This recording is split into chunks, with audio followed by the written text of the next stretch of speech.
Welcome to the Digging Deep ATVMX podcast with your host, Cody Jansen.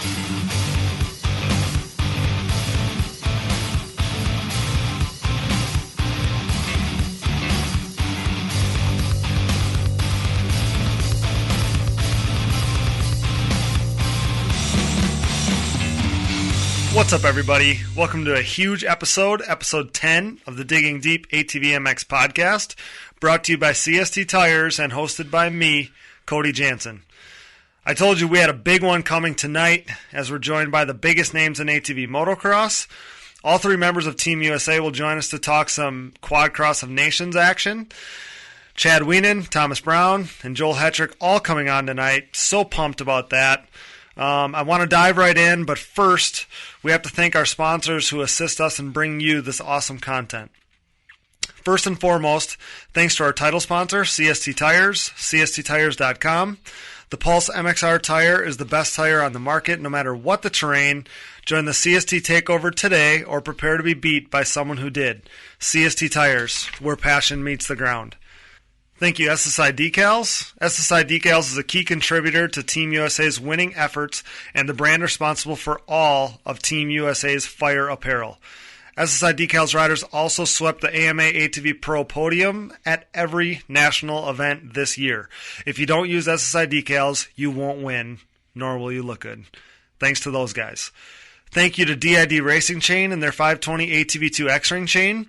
Team USA trusted DID's unrivaled chain quality and rivet clip all the way to victory in Germany. Wherever you go, go DID. Thank you, Nomura Technologies. Nomura, pistons with an attitude. Nomura has led the charge in the ATV and side-by-side market since 2001 with their wide array of pistons, rings, gaskets, and industry-leading top-end repair kits. Visit your local dealer or online at Nomura.com. That's Namura, Nomura.com. And also a big thanks to Bronco ATV and UTV Components. Bronco has been the industry leader in replacement hard parts and accessories for all makes and models for over 15 years. Whether it's electrical components, engine internals like rods and cylinders, suspension parts, or bearing kits, Bronco is your hard parts source when it comes to whatever you need for whatever you ride. BroncoATV.com. Thanks to Forworks Carbon for their continued support. Their 2020 rider support period is still live, so act fast to join the Forworks Carbon team. Check out their social media pages or website to apply, and also check out featured products, discount specials, and more. I suggest anything red weave carbon fiber like the hoods, gas tank covers, shock guards, exhaust guards, and number plates that I all run. So sick. Thanks, as always, to Evans Waterless Power Sports Coolant. Upgrade to Evans now to avoid overheating and boil over next time you hit the racetrack. When conditions are at their worst, Evans is at its best. Use discount code DIGGINGDEEP20 to save at checkout, evanscoolant.com. Thanks to DP Brakes, the unquestioned leader in motorsports and power sports braking. Thanks to DP for allowing Joel Hetrick, myself, and so many other riders outbreak the competition every time we're on the racetrack. dp-brakes.com. Thanks to Blenders Eyewear, whose Life and Forward Motion brand is the perfect fit to partner with our podcast. You won't find better shades for a more attractive price anywhere else. Use discount code DIGGINGDEEP20 to save on the trendiest shades on the market. BlendersEyewear.com. Thanks to Oats Overnight. Life is hard, make breakfast easy. Simply combine with milk before bed and enjoy your to-go breakfast in the morning. Overnight oatmeal loaded with superfoods, perfect for athletes. Use discount code DIGGINGDEEP10 to save at checkout, oatsovernight.com. Thank you, Mountaineer Brand. If you know me, you know I love my beard. That's why I treat it right with Mountaineer Brand's all-natural washes, oils, balms, and more.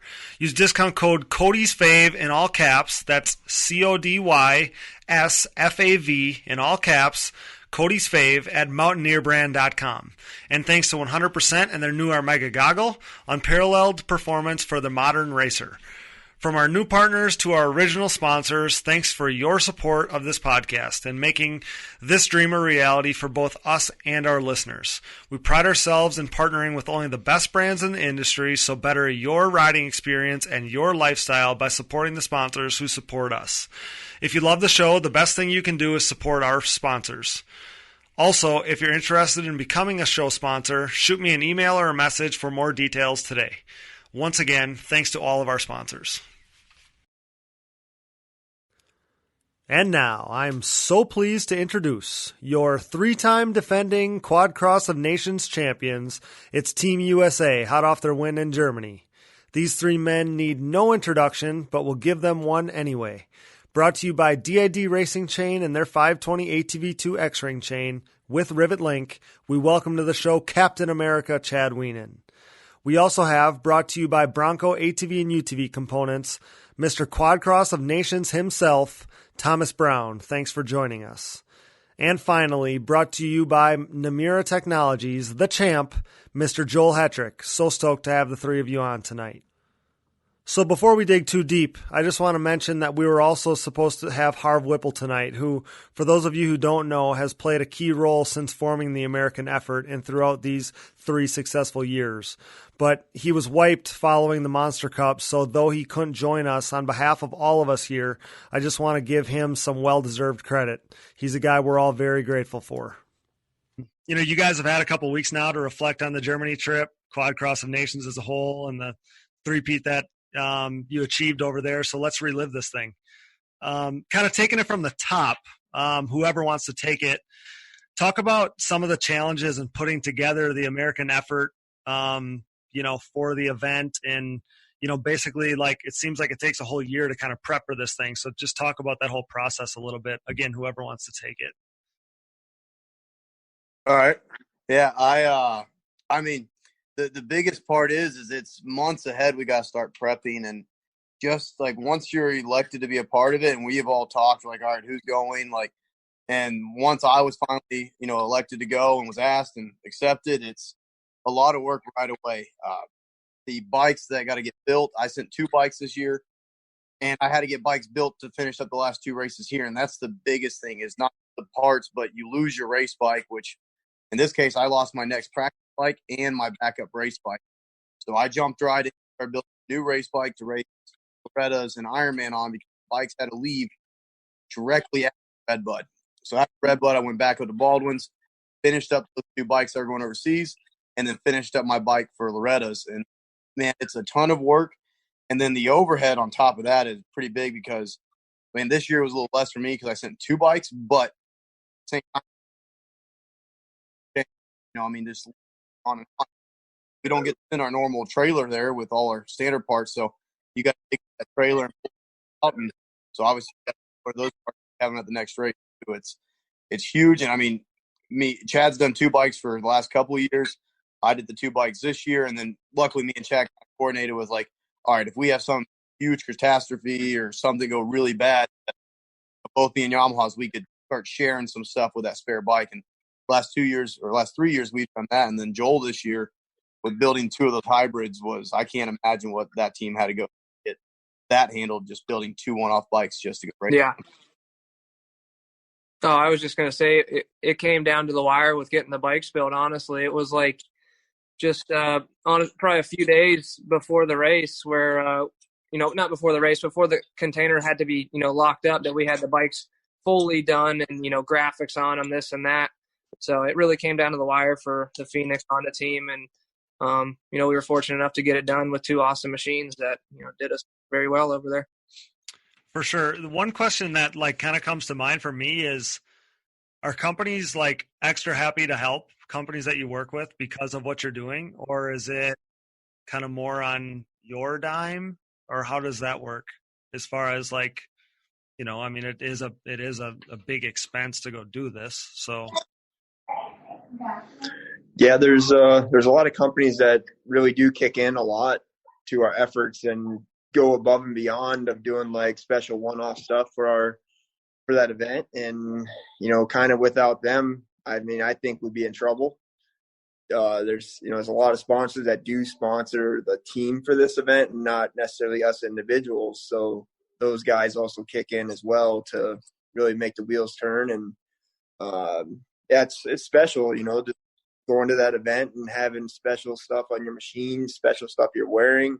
Like, it really lets us represent our country in the best way that we can and look very professional doing it. Yeah, I've always thought that, it's pretty special how the ATV motocross community seems to like really come together for the event, to kind of help do their part to contribute, like even, the rest of the series riders. And, I think that there's like more of a togetherness since you guys started doing this, not even just between you three or Jeffrey when he was a part of it, but the whole community, our whole series, our whole sport just seems to be a little bit more together. And then, to kind of piggyback off of that, I think that, you guys have like brought out more of a patriotism in the ATV motocross community, which I think is something, that obviously makes us all proud, but it's something that is kind of like the way it should be. It's just, I think you see like more Star Spangled Banners, more red, white, and blue stuff at the races, and that's thanks to you guys.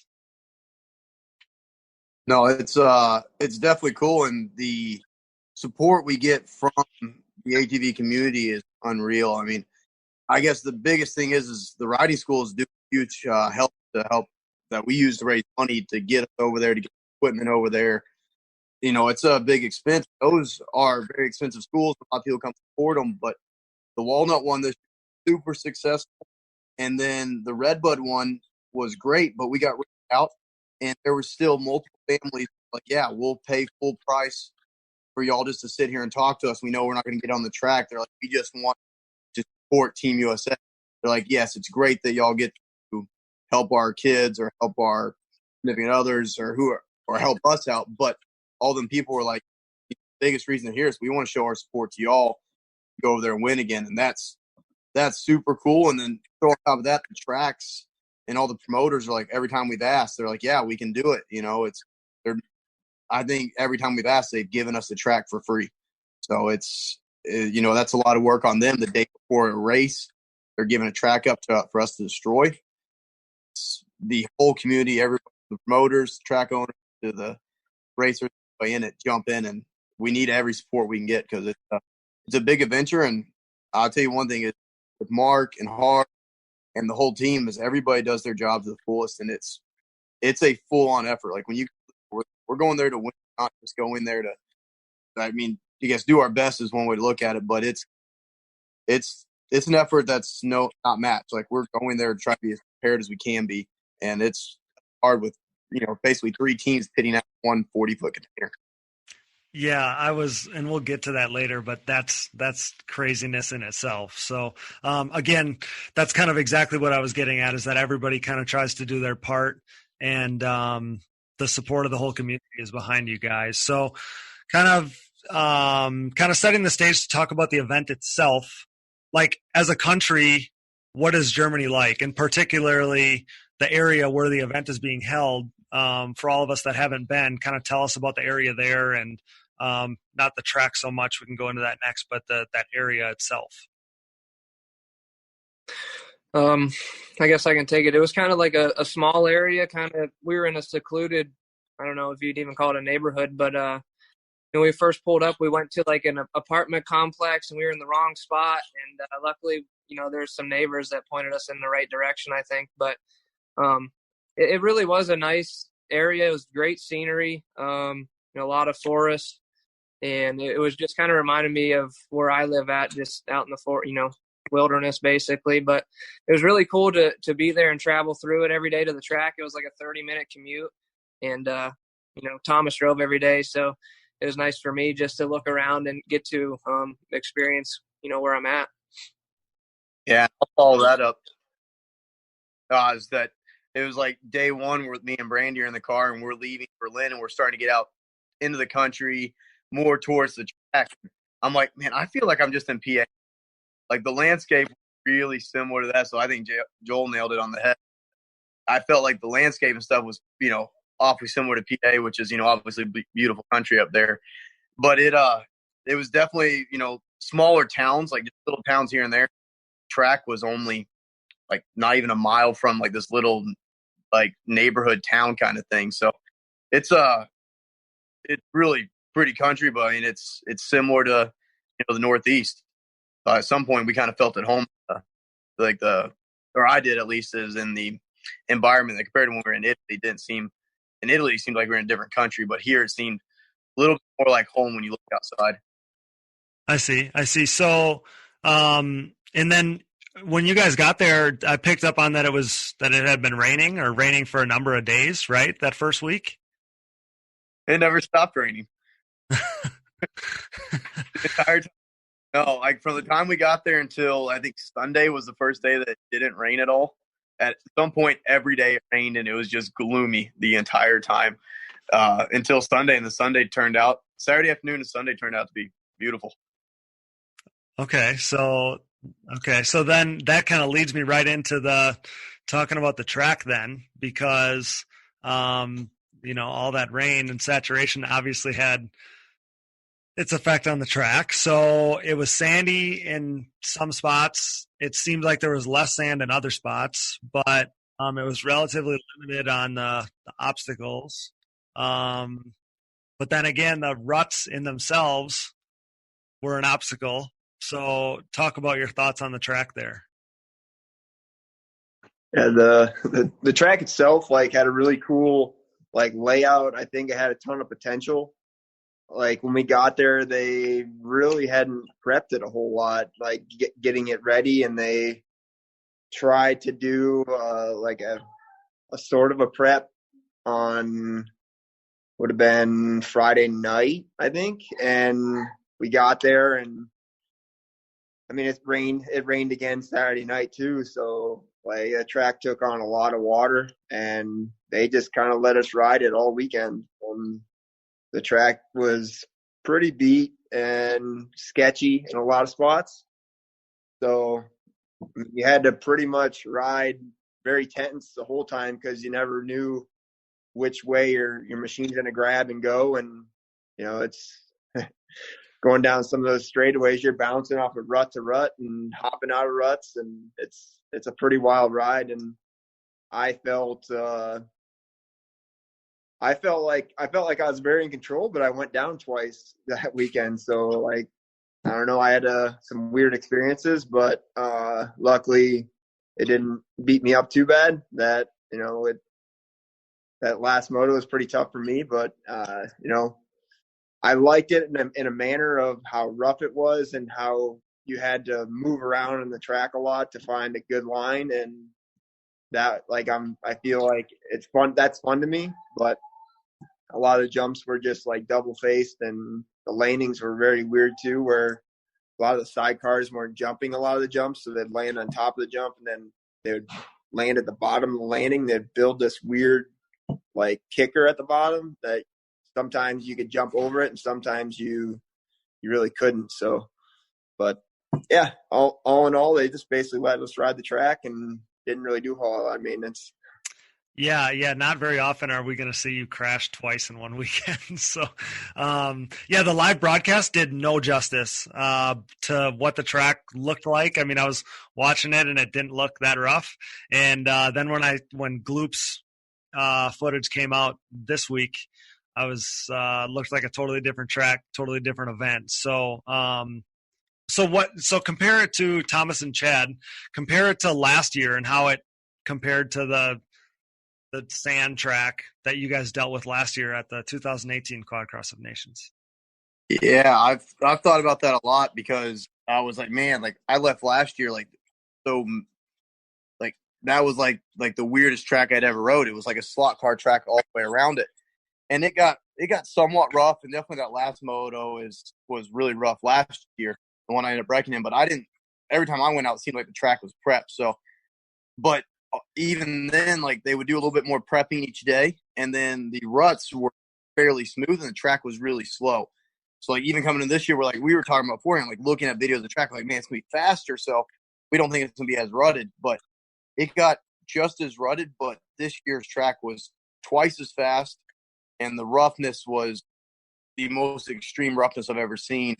with ruts. Like, it was unreal. So, like, comparing to last year, the ruts were deep, but this year's were just as deep, if not deeper, but had way more speed and way rougher. Just really extreme. I mean, I remember coming off the sight lap for the second moto, and I pull up behind Joel, and I'm like, that's unreal. Like, that is the gnarliest track. And Mark Baldwin's there, and he's like, is it like rougher than like a Redbud or like a Texas at the end of the day? I said, we could ride with the nastiest tilled up stuff at Redbud or, Texas for a month, and we wouldn't get it that rough. Like, it was just, like, I can't even explain it. Like, I've never came off the sight lap and been like scared to go fast on lap one. That was just like, not really scared of the track, but scared of having to go fast and trying to remember every kicker because they weren't in the same spots. Like, it was just every time you hit the track, there was a different rut, and the rut that was fast the last moto was gone. Like, we found this awesome line in Moto 1. I told Joel about it, and I'm like, dude, it's sick. Just go all the way to the outside right here. Chad showed me it, and it was so smooth the whole moto. And the time we got out there after the sidecars between it for Moto 2, I went out there in the sight lap and about got stuck. It just, from marker to marker, the track was just nasty. I've never seen where like the corners were one rut after another rut after another rut after another rut, all the way from the inside to the outside. Like, you never see that here. So do you credit it? Like, was it the dirt makeup, or was it the sidecars, or what made it so bad? Or was it just lack of not grooming it? My opinion, I think it's the sidecars obviously do a lot of the damage. And then the other part is that all the quads over there, as soon as the sidecars do the damage, they all go to these bigger tires trying to get advantage over the next guy. And they're running like 23-inch fronts and rears. And they're these just big, like, balloon tire things. And it just allows them to keep digging down. But if they all ran normal tires, like, you kind of fill back in the sidecar ruts somewhat. But when they go to those big tires, I think that's kind of what really eats it away, is that just as the track gets rougher, they just go to bigger and bigger tires instead of just kind of riding it and figuring it out. So did you guys run big tires all weekend, or how did you navigate that? Yeah, we ran big tires for the most part every time we were on the track. Thomas tried it one practice, was it? Yeah. And, we heard it was prepped, not prepped. Yeah, well, we were banking on a nice prep job. It looked really nice from, like, when we walked up on the sideline. It was real smooth, and we're like, oh, man, this is it. Thomas put him on, went around the track, couldn't even barely move. He was getting stuck everywhere. Like, it wouldn't have – no way the entire weekend we couldn't have ran smalls. Remember that lap time, though, right? Last moto? Yeah, no, that lap time in that morning qualifying or morning practice. Oh, yeah. He put down a burner. Yeah. What was it, almost 4 minutes? Almost 4 minutes. I think I was a minute off your pace. It was solid. Minute a lap, not bad. No, I got this. So the little tires were not ideal, in fact. Well, thanks for resting assured on the decision of that. Like, it made us try it at least, right? I went up the first hill. It was all smooth, and I'm like, oh, this is going to be a blast. Finally on 18s for one practice. And I go over the first little jump, and I come, like, on the backside, and I could tell they hadn't touched it. Literally the only spot they touched was where we could see from the pits, and the rest was not even touched. And I was, like, going from, like I wasn't going straight down the track at any point. I would go, like, right side, and I would see, like, a little patch, and I'd go across the rust to the left. And this is down straightaway, so the whole time I'm looking back, I just gave up. Like, I had to do 2 or 3 laps just to pre-stretch my chain for the motos because I put a new one on. And I was like, I got to do a few laps to get it broken. Otherwise, I would just come back to the pits. There was you couldn't even go around the track in any speed. Jeez. But again, you guys were the only ones running the XC style tire, I'm assuming. Yeah, so it's the same thing that we talked about before. So, that kind of leads, like, you talked about the weather and how the rain affected kind of the way the track developed and stuff. But did that also keep you from doing any riding or testing after you first got over there? Did you do any riding prior to the event? No. And for me, honestly, I think I was in the worst position. just because the bikes that we sent over, we built in such a timely, it was quick. So we rushed the projects and they weren't done for me to ride before the event. So they got sent over and I'm like banking on this test day to ride them.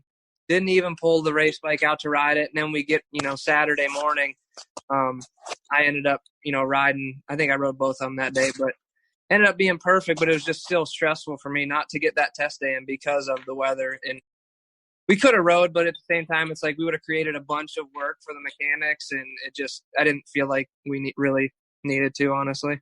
Yeah, the benefits didn't outweigh the hassle or putting your bike through that kind of abuse. But that's exactly why I asked, because I didn't know. I mean, if that would have been my biggest worry, if you're riding a machine that hadn't been shaken down or tested, ridden a little bit, that would have been my biggest worry. So when I saw that you guys didn't think you were going to be able to do any riding, that was kind of the first thing that came to mind. So I guess the next is the qualifying day, which each of you guys won your respective moto. So kind of ask each of you what stood out about a qualifying race there and qualifying day as a whole. We'll start with Chad because he would have been the first one. So was that the day you had a get off before even the qualifying race, right? In the morning qualifier or something? Yeah. The morning practice, I got high-sided across the rut and went down. Joel got a front row seat to that, but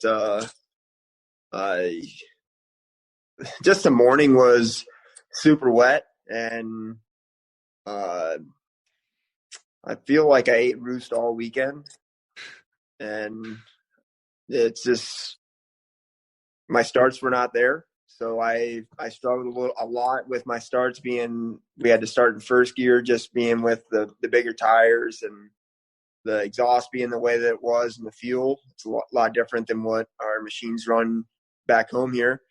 And we had to start in first gear. I got the first hole shot. I missed the gear then. In the qualifying race?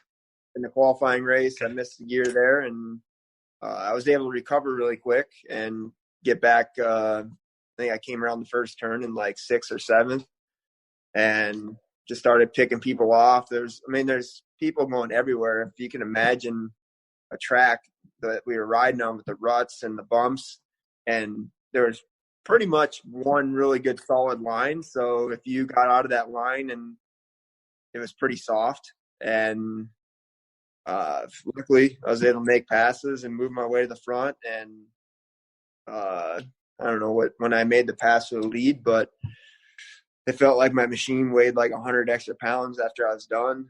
It was just so heavy, and it took a toll on like throughout the whole moto, even though it was a 20+2 moto. But I knew that come Sunday, if the conditions didn't get better and my starts didn't get better, that it was going to be another like hard day of racing, being under those conditions, being so wet.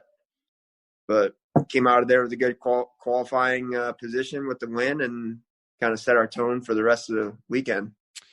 Yeah, I didn't realize that that the fuel and exhaust changes and stuff like that made enough of a difference to start in first gear. I never even crossed my mind. So that's interesting. So Thomas, you were the second moto, and you took that thing pretty much wire to wire, right? So tell us about that.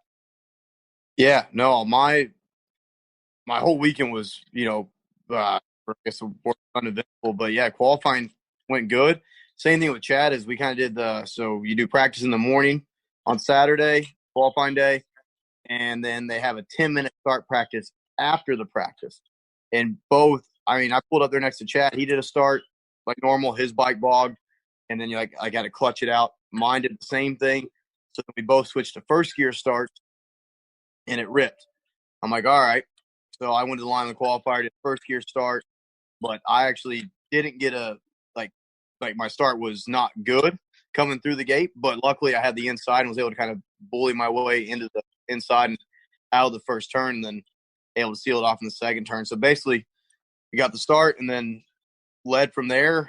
The first 2 laps, I really just rode pretty slow, like not slow, but wasn't jumping a few things because the landings were just nasty. Like, even by this point, my track was a lot drier than Chad's, but the sidecars had now done a race out there, and there was weird stuff on all the landings, and I couldn't remember where to go on some stuff. But I didn't jump a lot of things for the first 2 laps, and then kind of slowly got into it. But, lap 3 and 4 kind of dropped the hammer a little bit, and then just kind of rode it out. So it was a smooth race, and really everything went good. It was just like I was trying to be super careful pretty much every time I went out, and that it started on qualifying day was just getting through those first couple laps to get into the rest of the moto. But, good starts, and it wasn't a great start for what I would like to feel, but it came out and worked out good. So, at that point too, is I know that we had 2 first place, so we sealed up, P1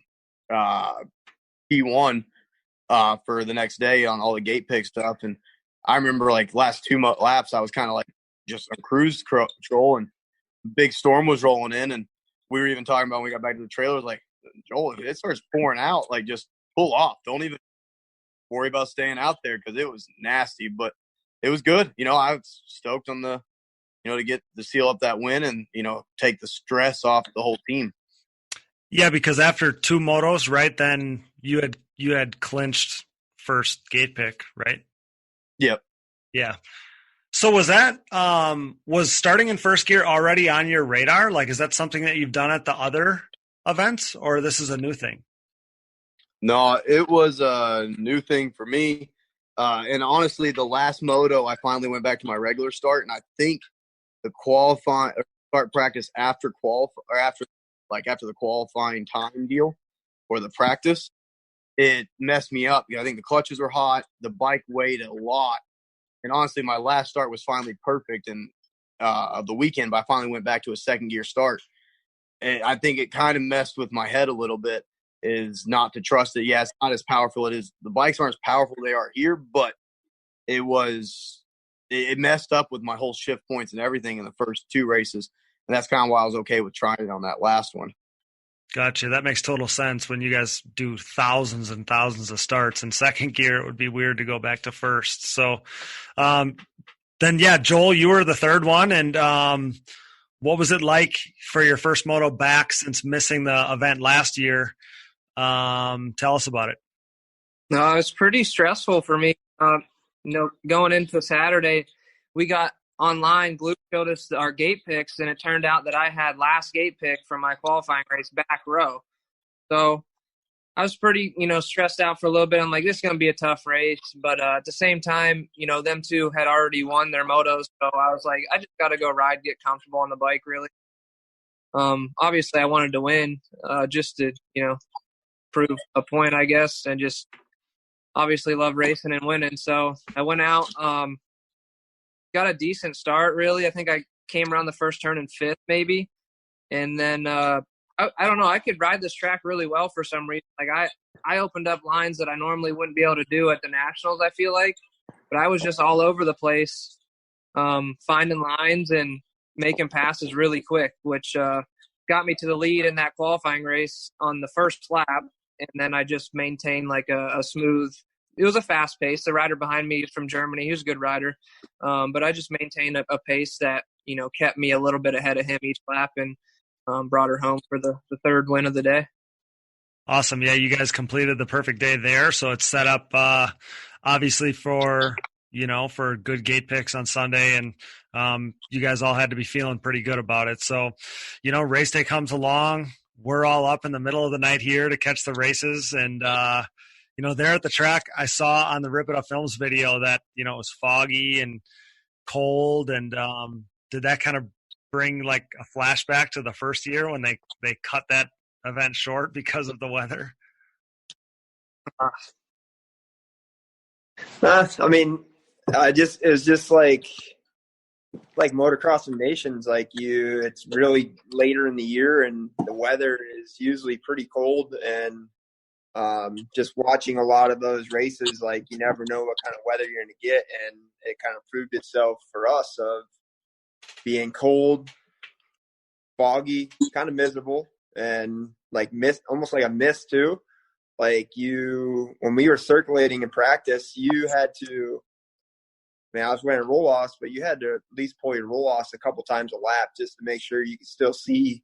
And that was like really difficult because there's bumps everywhere and you had to try and remember where they all were. And you're trying to get loose on the machine and get warmed up for the day. And it was just like, man, like tough conditions. That would have been a very tough conditions to race in right there, just being how cold it was and foggy, misting, like a lot of tough factors right there. And, luckily later in the day, it turned into a beautiful day. Sun came out and we were able to start racing on time.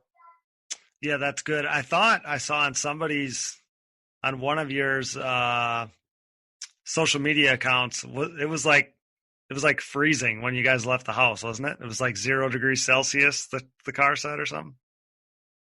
Yeah, I thought so. Yeah, I thought that's what it said. So yeah, it's like Wisconsin weather. So I had heard, and I think I even said something about it on the social media account for the podcast, but I had caught that somebody was saying that Thomas was sick, but then I saw Joel say on Rip It Up Films video that he wasn't feeling that good either, maybe. So was that like something that was going around, or was it not as serious as it sounded, or how was that? Oh, it was going around. I had brought medicine because I was just getting off of sickness, and I don't know if I gave it to everyone or not. Feel really bad if I did, but I at least had medicine to back everybody up. Here you go. Got some Airborne, some NyQuil. I had a set up, but Mark got sick. Thomas was sick. I think Chad was feeling pretty crappy at the end of Sunday, maybe, and it could have been just from the cold weather and getting up so early and into that crap. It was honestly miserable every morning, but afternoon 50 degrees, it felt like 80. So we were okay with that, but yeah, we were definitely getting sick. Yeah, I thought I could hear it literally in your voices when I caught some of the videos and stuff. So yeah, that weather can definitely have that effect. And kind of along the same kind of subject, it's something that I thought about the more I thought about it, and I haven't even thought about this in past years, but you guys are riding out of like a box. You don't have a rig. You guys can't separate. You don't have some place to get warm or go relax or anything like that. So talk about like what pitting out of that box, because essentially you just have a box and some easy ups. Talk about that, because that's not something you're used to based on how a normal event is for you guys. The definitely being the container is pretty much like an ice chest. It's freezing in the morning and the floor is cold, and it's hard to really warm up. Like when we went out for practice, like you got warm and you come back and you get cold sitting there, and it's pretty tough conditions. But I mean, we all know that we're there to do a job, and a lot of the riders there don't have like big RVs to go into either. They're pretty much out of an easy up tent too, and out of a Sprinter van. So, I mean, it kind of brings us back to like our roots of, going to these races and driving there in the morning and only having a pickup truck. And, we get pretty pampered here at the races that we do here in the US, but I mean, that just shows that we're pretty tough dudes that, whatever is thrown at us, and, we're able to make adjustments and work together. And, I was talking to Thomas today, and how like I kind of took over the back of the container with my chair and everything, and I kind of sit by myself back there.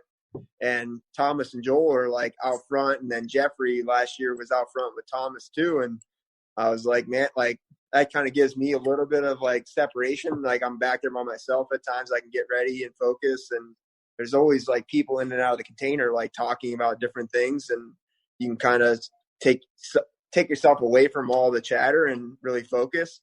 And Thomas was like, man, like I'm up there with everybody else and everybody's talking, and like I can't focus so well. And I'm like, well, maybe next year we can put a chair up next to mine and you can be up on the table or something.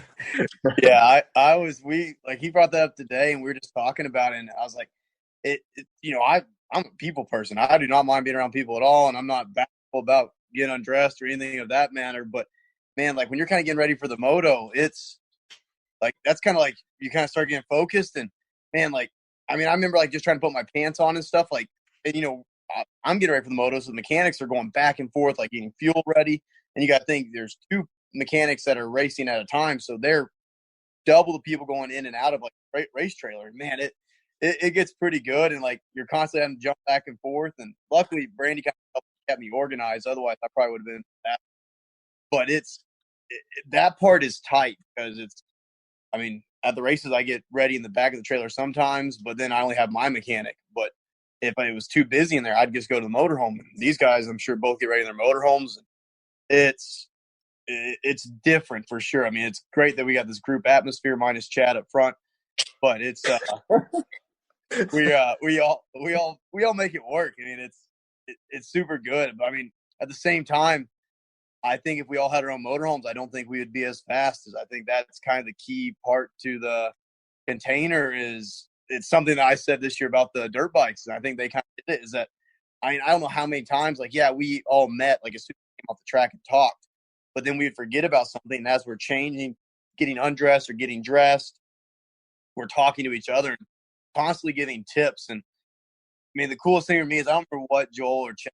I remember Joel going to Chad, and we're in the container and we're talking, I think, after practice or something. And legitimately, Joel was like, I found an awesome line on the inside. I remember it now. It was like the super tight inside. He's like, it's a little slow, but man, it saves our bike so much. And he is telling me and Chad this, and I see him telling Chad this, and I'm like, these two just duked it out for a championship all year, like all the way to the last round. And now he is literally giving him a tip on the track.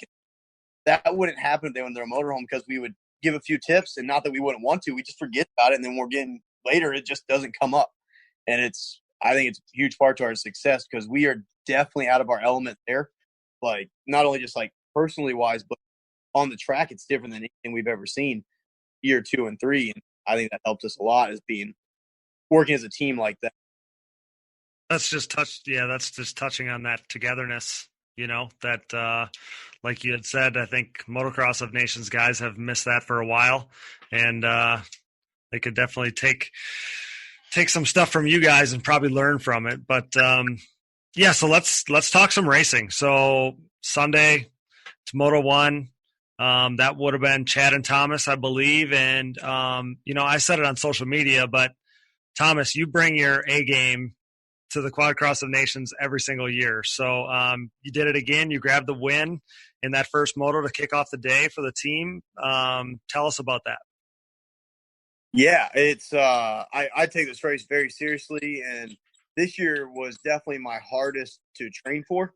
Knowing that we were going into the cold, and I came home the last 2 years. The first year, I was actually ended up being in PA. Me and Joel got to ride together, and then the second year, I got to ride with Chad. So that kind of gave me somebody to ride with. This year, just the way it worked out with Ironman and everything like that, is some stuff here at the house. I trained in Texas by myself, but our summer ran really long, and it was gnarly hot. But so getting into the first moto, like, I was kind of, you know, I worked hard for that, like, to get ready for it, and the heat training was gnarly. Now we get to the race and it's super cold, and I was definitely sick that Sunday morning, but honestly, I felt the best when I was on the track, so that worked out great. But yeah, I always try to get us out there, and luckily, with the way the motos worked out, because I was second moto as well, as the team gave me first gate pick, so Chad was on the second row, and I was able to squeeze out the start. I still did the first gear start in that moto, so I just barely got – actually, I got second out of the whole shot, almost made the pass in the second turn, got knocked almost into the mechanics area, and fell into second, and then kind of worked my way, like, within half a lap, got into the lead. Kind of did the same thing I did qualifying, as I put a kind of slower lap in, and then each lap got a little faster until I got my gap. But lap 3 or 4, I would say, I started getting pit boards, 44 in the pits, I thought it said, or 44 out. And I'm like, oh no. So like, I need to go put smooth laps in, trying to figure out where he's at. And I'm going to say, you know, it's 25 plus 2. So they're long motos. Towards the end, I finally spot Chad, and I see him coming through. And the guy that I was racing with at the beginning that knocked me in the mechanics area, like he was riding me pretty aggressive, and I see Chad coming through at the end, and I'm like so stoked. I'm like, I don't know where he went, but he's coming back. So like it's getting me relived for the moto, but now I'm like, Chad, like watch that guy. Like we don't know these guys good, and they're all super nice, but like we all know how to race each other. Like somebody will run you into a corner hard, this guy won't, and this guy likes to push around a little bit, which is I'm fine with racing that way. It's just you don't know who's going to do it and who doesn't, and I'm like, all right, get by him clean, and I'm now not even focusing as probably good as I should have. I'm just watching Chad. So at the end of the moto, I was able to watch Chad get in second, and then we had a few laps till the end and slow down in that last lap so that we could, go across the finish together. But I just had to slow down where you could finish right behind me because the ruts were too deep to actually get side by side. But man, the race went uneventful for me. I pulled my roll off, like we ran roll offs because sand was so bad, and the only thing I did is pull the one tear off in front of my roll off, and my race was uneventful after the first half a lap. But it went smooth. Chad's was definitely the workhorse in that moto.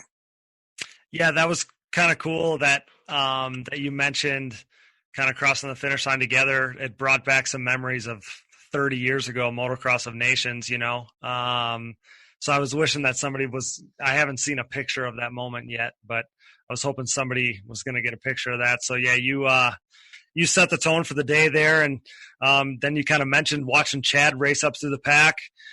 That happened because Chad suffered his second crash of the weekend there. So Chad, take us through, what you're thinking when you're flipping your quad back onto its wheels again after you suffered that digger there at the beginning of the moto. I was just very surprised on like how I went down, and like the conditions in that turn were not too bad at the time. But I just came in there and lost the rear end and couldn't recover it and ended up on the ground. I got smashed pretty hard for my machine and got my leg beat up pretty bad. And at the time I didn't feel it. So, I was able to jump right back on, and took me a little bit to get my kill switch back in, and I got back going, and I think I crossed the finish line in 18th.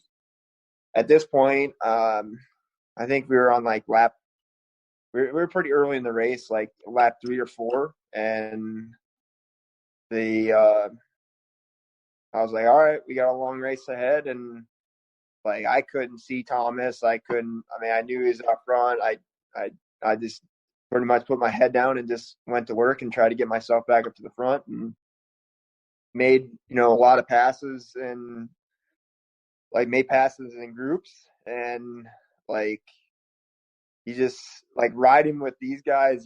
Like Thomas said, you don't know where these guys are going to go and how they commit to the line. And like a lot of the times they'll be crossing from one side of the track to the other just to hit a line, and you could be cruising up alongside of them, and all of a sudden they're in your line right in front of you. And so, I passed people pretty cautiously and just tried to make sure that I didn't cause any more like havoc on our team by getting together with somebody else, and I was able to get my way to the front, and with a couple laps to go, got up to second. And the battle that I had with the guy that was in second from the Netherlands, he was like Thomas dealt with him early on in the race, and this guy he didn't mind throwing his machine around and putting it in your way and making contact and everything. And it's just the way that he rides, which is fine. But I was able to make a good pass on him and create a gap and get up with Thomas, and we cruised across the finish line 1-2, and that's the best start to any of the nations that we've had. So we were very pumped with the outcome there.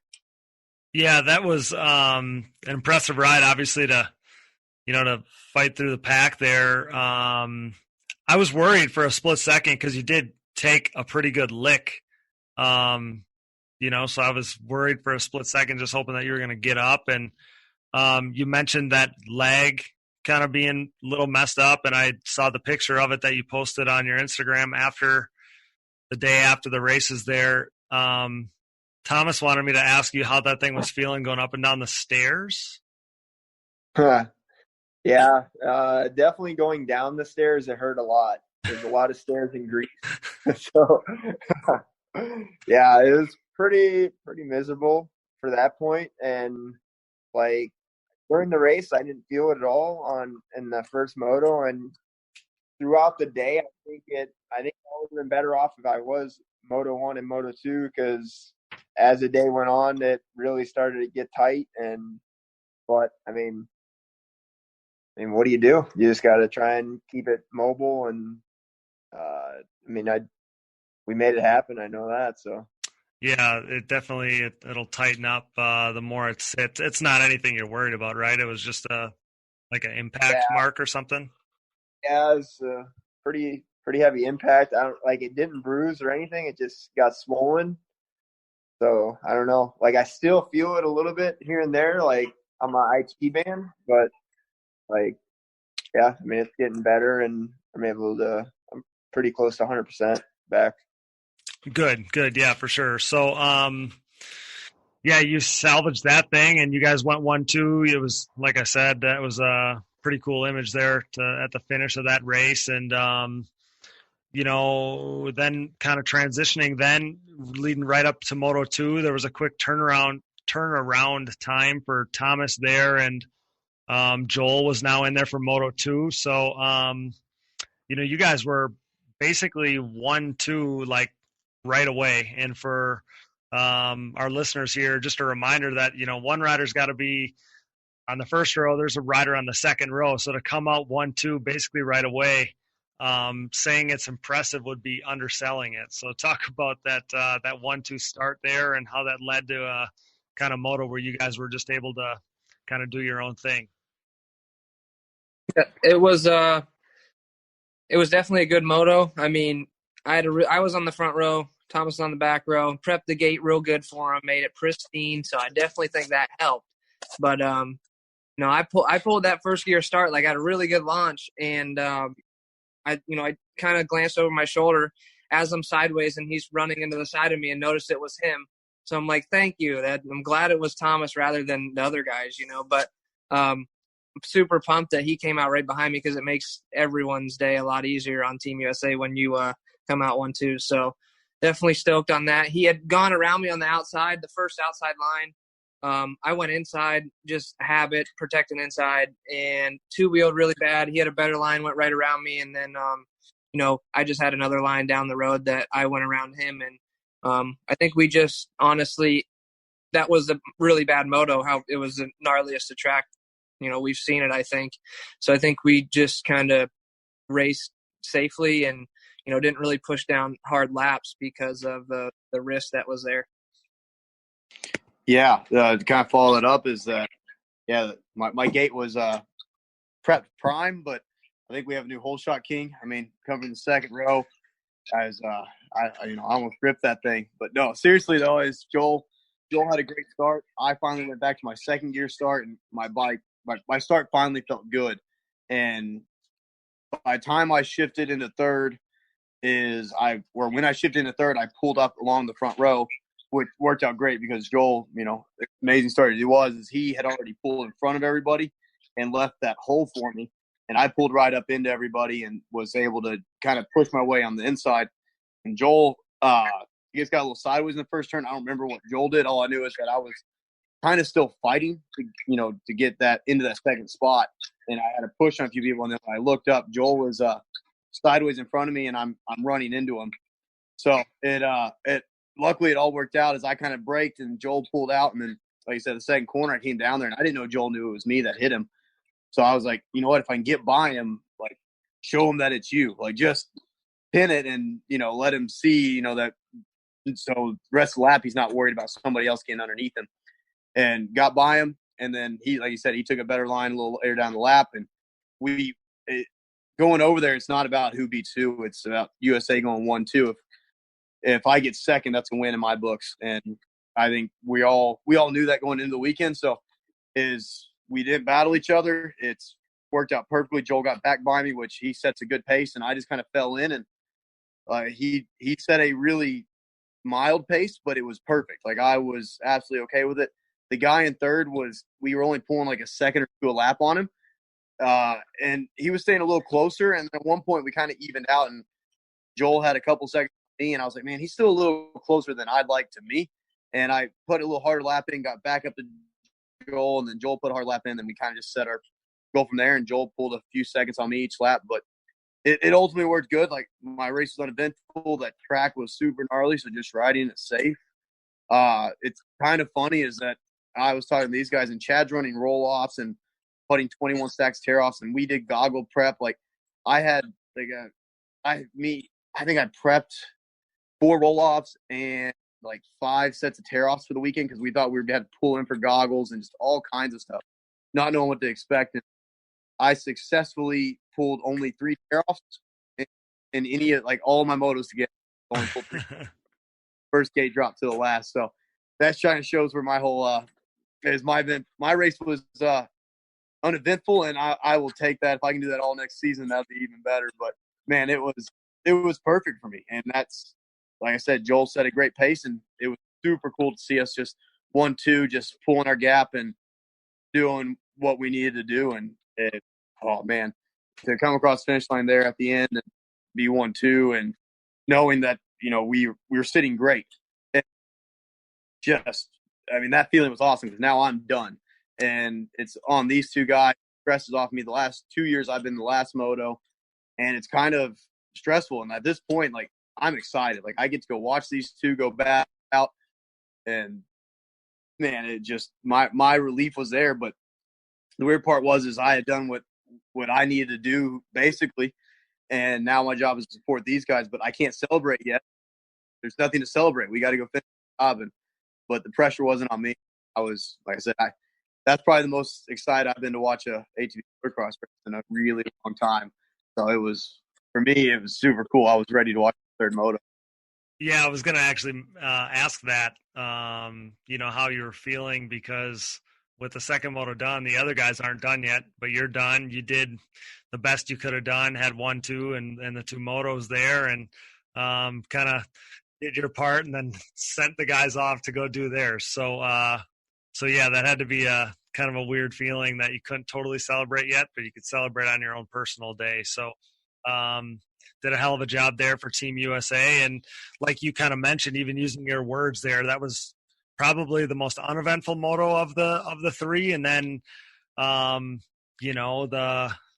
the third one was probably the hardest fought moto there of the weekend for sure. So, you guys had come into that one going 1-2 in the first 2 motos, obviously. And, now it was Joel and Chad for Moto 3. And, you guys had to work for that one, kind of, or maybe you guys kind of made yourselves have to work hard for that one. Hope you're enjoying our conversation with Team USA. We'll get right back to our interview, but first, a word from our sponsors. And now, please stand up and make some noise for our title sponsor, CST Tires. CST Tires and their Pulse MXR tire have completely overtaken the ATV market. Used by Thomas Brown to clinch a 3rd straight Quadcross of Nations title, by Nick Janusa as he dominated the Montreal Supercross, and myself, Cody Jansen, as I rode my Pulse MXR fronts and white label soft compound rears to a 2019 National Championship in the Junior 25 Plus class. The Pulse MXR tire, available in soft and standard compounds, offers the highest level of traction, most predictable cornering, and superior wear characteristics than the competition. Join the takeover or prepare to be beat by someone who did. CST Tires, where passion meets the ground. Check them out at csttires.com today. Anybody that I've gotten to try them, I've heard nothing but positive things back. SSI Decals is a name that is synonymous with ATV racing and synonymous with success. An offshoot of their parent company that was established in 1947, SSI first took shape from owner Ian Harris's passion for ATVs. After making number plates and decals for riders like Chad Wienen, the company quickly took off. Today, you couldn't imagine ATV Motocross without SSI Decals. The graphics maker now supports all the top teams in ATV Motocross, as well as GNCC, Work Series, Pro Motocross and Supercross, Canadian Pro Motocross, short course off-road trucks, UTVs, snowcross, and, oh yeah, 6-time NHRA World Champion Clay Milliken. No project is too big or too small for SSI decals, making your identity stick with championship-level graphics, SSI decals. The Digging Deep ATVMX podcast is brought to you in part by DID Racing Chain and their 520 ATV2 chain. This patented X-ring chain boasts a steel alloy construction for reduced weight, increased strength, and a longer chain life, making it the optimal ATV racing chain. Pick up an ATV2 chain today at your local dealer or wherever DID chains are sold. Wherever you go, go with DID. We're pumped to bring on new partner, Namura Technologies. Since 2001, Namura has led the charge in the ATV and side-by-side market, covering more applications than anyone else in the industry. Namura's advanced piston technology uses a NASA-exclusive aluminum alloy that helps to reduce expansion rates, allows for tighter tolerances, and leads to higher overall engine performance for your machine. For more information about Namura's wide offerings of pistons, rings, gaskets, and industry-leading top-end repair kits, visit your local dealer or online at www.namura.com. Namura Technologies, pistons with an attitude. We are also pleased to announce our partnership with Bronco ATV and UTV components. Bronco has been an industry leader in replacement hard parts and accessories for all makes and models for over 15 years. With a catalog that includes a full line of electrical components, engine internals like rods and cylinders, all the way down to suspension parts and bearing kits, Bronco is your hard parts source for whatever you need for whatever you ride. Available exclusively through distributors around the world, visit your local dealer or online at broncoatv.com. We are also supported in part by Evans Waterless Powersports Cooling. The best powersports coolant on the market, Evans prevents overheating and boilover so you never have to worry about harming your engine or having a premature end to your ride due to overheating no matter what the condition. Designed for use in ATVs, UTVs, motorcycles, snowmobiles, and more, use what the pros use. Upgrade to Evans today. The Digging Deep ATVMX podcast is also sponsored by DP Brakes. DP has been dominating the ATV world for a while now by supporting riders like Joel Hetrick, Jeffrey Rastrelli, Nick Janusa, Baldwin Motorsports, JB Racing, Root River, myself, and more in ATV Motocross. In GNCC Racing, they have all of the top 15 XC1 pros using DP, including the likes of Walker Fowler, Jared McClure, Chris Borich, Bryson Neal, Cole Richardson, and more, not to mention Hunter Hart and the top 4 XC2 riders. These riders continue to appreciate the high performance and impressive durability that their DP brakes have to offer, products that ultimately help place them consistently on the top of the podium. Available at dp-brakes.com, purchase at your local dealer, or even message me for their contact info today. What are you waiting for? Join the best ATV riders in the world on DP Brakes. Forworks Carbon's innovative lightweight products include top-notch seat covers, carbon fiber and plastic hoods, tank covers, exhaust shields, shock guards, and much more. Whether you have an ATV, UTV, or snowmobile, Forworks has goodies that'll make you salivate. I trust Forworks for increased function and a sexier look. Forworks Carbon, always working hard to bring high-quality, innovative parts to the market. Check them out today. Thanks for listening to that word from our sponsors. Now back to the show. So talk about the near disaster there on the start and, kind of the craziness that ensued there. So this information that has just been brought to my attention by Thomas Brown saying that he started the second moto he did in second gear and he did not tell me. Hold on. I did not remember putting in second until I watched the video afterwards. I kept thinking about it. And literally until we saw the videos, I was like, I think I might have done second. Like that start was too good. And I watched the video intensely and I see myself shift up. So I hadn't confirmed that yet. Yeah. Teamwork. I failed. Good I failed my one job. Yep. Good information shared. But yeah, I had first gate pick. Joel was behind me and still struggling getting my machine into from first to second and missed the shift. And Joel was committed right behind me and we got locked together. Like I thought that I'd be able to put my machine back in gear and get away from him. And we were locked together. Both of us had to get off the machine and get ourselves apart and shoot. These guys are already through turn 2 by the time we get going. And Joel gets out in front of me, and I try to tag along with him, and we start catching guys. Within the first lap, we're already into the mix of everybody, and Joel is cutting his way through there like a surgeon, just flying through it. And I was trying to kind of match with him, but I wasn't able to do it quite as well as he was. And riders everywhere. I mean, there's 30. How many were on the track at one time? Is it 33 or 34 or something? No, it'd be 30, 15 countries. Yeah. 30 total. Yep. So, I mean, we're 20, 29, 28 coming out of there. So, I just know I got to pass as many guys as I can. And we're about, it was probably about close to the midway point, getting up inside the top 10. And Kevin Saar was in front of me, and I was trying to make my moves around him, and I'm going into a rut, and I'm one rut offset of him, and he gets cross-rutted, and his machine gets stuck in the middle of the track, and I ended up sliding into him.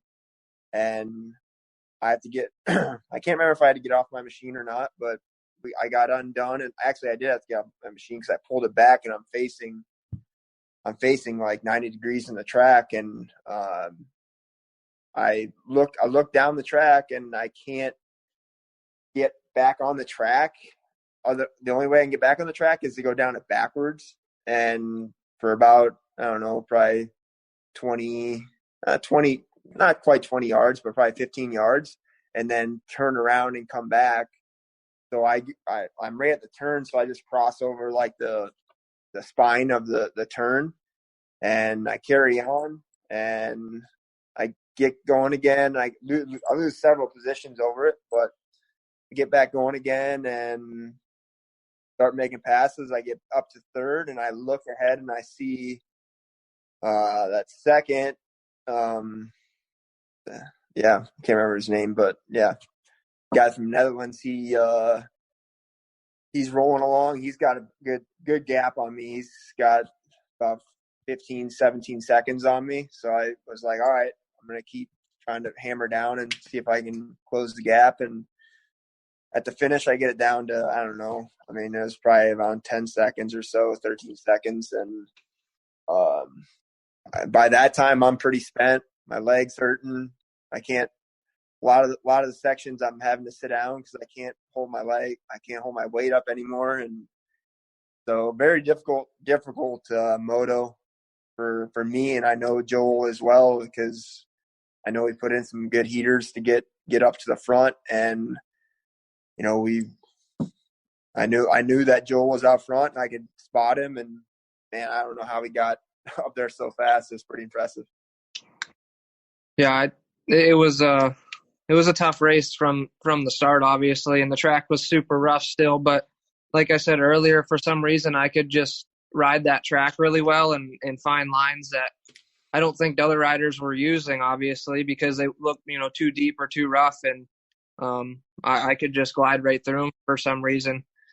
And, it's odd because that's the type of track that I would normally struggle with, something like that. So for me to come from, dead last basically to first within 15 minutes of the race, I think it might have even been less, but it was impressive to myself. And I think I was just being a little careless, honestly. Like, my passes were maybe a little crazy at some point, but most of the time I was passing two guys in a turn just because they would follow so close, and one guy would get hung up. And I had some really lucky passes that I just went right around 2 to 3 guys, and I'd blow by people on straightaways, and just I was being a little careless. But at the same time, it was the last moto of the day, and at least I knew one of us had to get to the front to secure the win. And I know how Chad is. He's a really, really smart rider, and from what I seen all weekend, he could diagnose the riders and pass them where he needed to, rather than me was just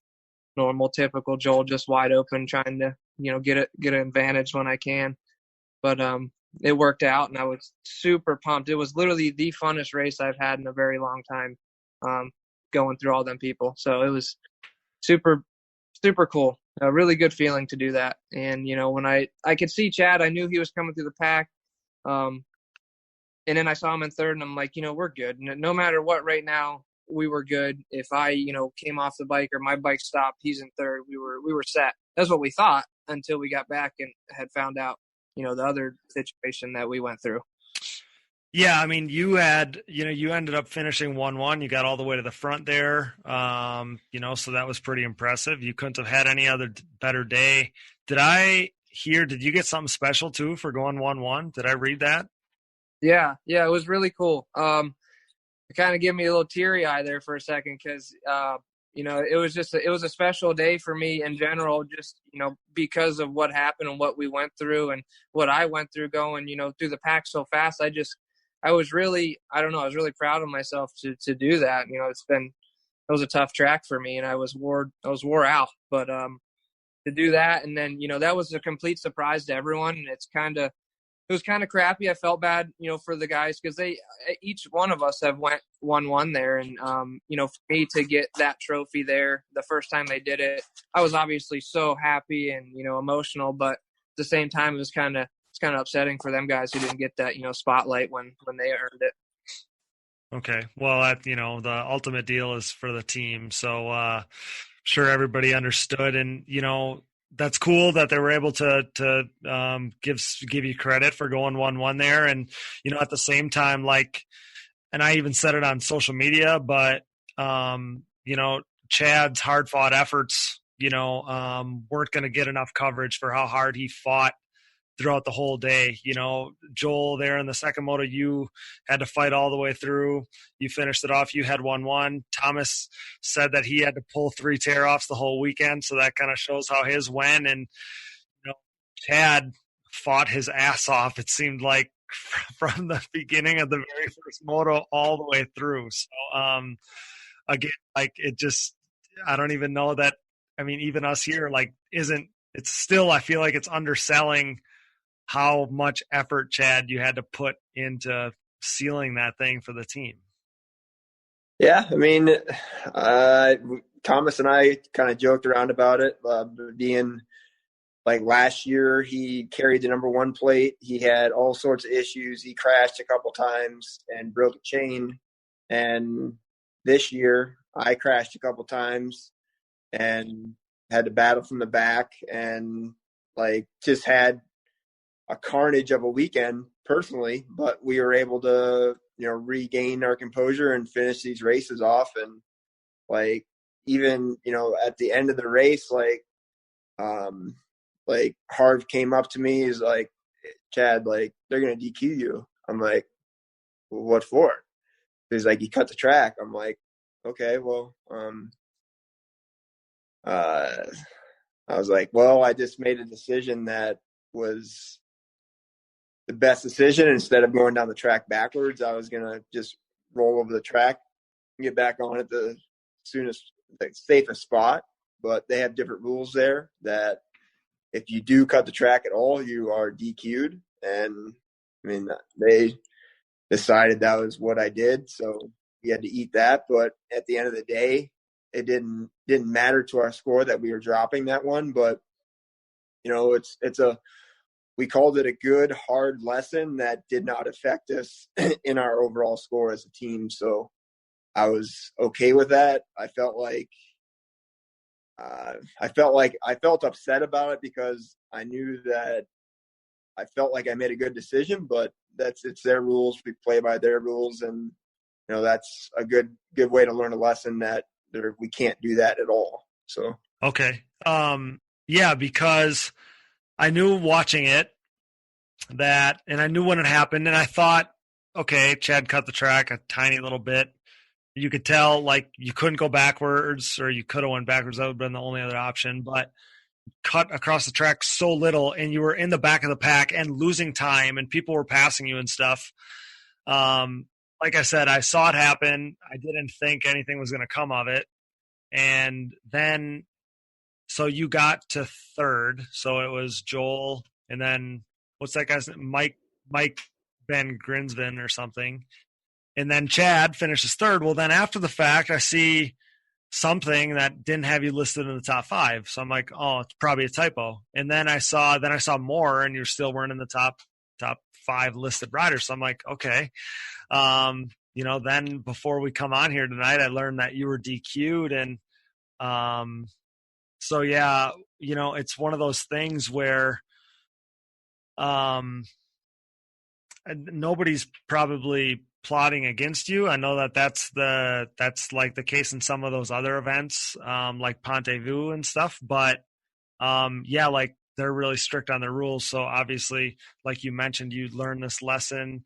It didn't affect you, but it's definitely not something that you're gonna let happen again. So yeah, that's for certain. And like how hard I worked that moto, and then for them to tell me that I was DQ'd, I was just kind of over it. Like, I was like, man, all right, like we won.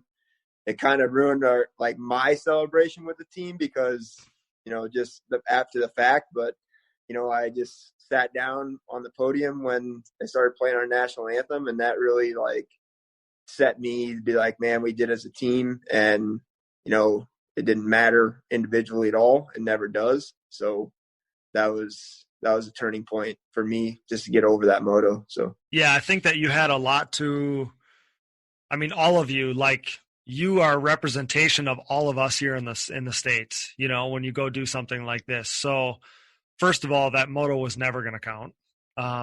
So it doesn't even matter what the results say, because everybody saw you got third, and that we all know that what happened to you is a disadvantage, not an advantage. So again, it doesn't matter. And then the way your effort and showing that, just the way that you represent all of us here, all 3 of you, with the way that you handled yourselves all weekend, because everybody was battling adversity, it seemed like at some time. It was really impressive. So, with that, the three-peat was completed. The lowest possible score for the weekend was achieved. And, like you said, and you guys had stated to me in previous times we've talked about this, but when they play the national anthem and you see all that patriotism and, you see the red, white, and blue and our flag, and that's something that I think even in our day-to-day lives here, maybe we take for granted what that represents and stuff, and the freedom and everything that, those colors and that flag and everything shows. But when you're halfway across the world and you earned the right to have your national anthem played, our national anthem played, you guys got to just feel like gladiators, like true world champions. It's got to be the coolest thing. Yeah, this year they basically presented our awards, they said our names, and then everybody's cheering. And before anybody stopped cheering, they instantly started playing the national anthem. And to me, it was the coolest thing is that, to hear that national anthem playing. Chad said, he's teared up. Jeffrey talked about tearing up last year. To me, we're in the middle of celebrating. All 3 of us immediately set our trophies down, pull our hats off, and go silent. And then the whole crowd goes silent. Almost immediately. And for all those other countries to respect us in that way, because some of the other national anthems they don't necessarily get quiet for and stuff like that, and then to see the way we did it and for them to all follow our lead, just awesome. And then this huge crowd and the silence and the national anthem blaring through was super cool. It's you can't describe it in words. The Ford family made it out there, and Rodman was talking afterwards. He's like, y'all talked about this race a ton, but said until you go, you can't even. I thought it was cool. She's like, but I had no clue how this goes, how much USA this is, just country pride and what it means to win. Super. It's one of a kind. It's an amazing feeling, and I think I've heard Chad say it, and I'm sure Joel's the same. Is any year that I get chosen, I will go to represent our country as long as I'm the best rider to go. I think that's key, and I think we should send the best 3 every year, who that is, and we need to go there to win, and so that way we can keep that national anthem playing at the end of the day. Yeah. Go ahead, Joel. I was just going to say, it really it hits you when the national anthem starts playing. You really feel the emotions from the weekend. And, everything's done. You've accomplished what you went there for. Everything paid off, all the work during the season, raising the funds and all the work from, the guys under the tent, the team, and everyone. It's just like that's what everyone goes for, is to be standing in the center of that box and hear your national anthem playing. It's truly an amazing feeling, and definitely honored to be a part of it. So it's great feeling. Do you want to touch on it, Chad? Yeah, I mean, I really struggled this year with, once they started playing the national anthem, it got really emotional. And last year too, I was just sitting there singing it to myself and singing out loud, and did the same thing this year. And it really hit me, like really had to put a huge workload effort into it. And, it definitely got me. So I'm very proud of what we did as a team, and, personnel that, under the tent. Nate being my mechanic, he didn't get paid a dime to really do this. And, Kent, Brandon, Mark, Harv, Brian, everybody, like my dad coming out, my family, and everybody that really came out that supported this event. And even though they might be just friends of ours, but we were there as one. And that's what's so special, is we're halfway across the world and we still have family and friends there supporting us and enjoying the moment with us. And that was very special.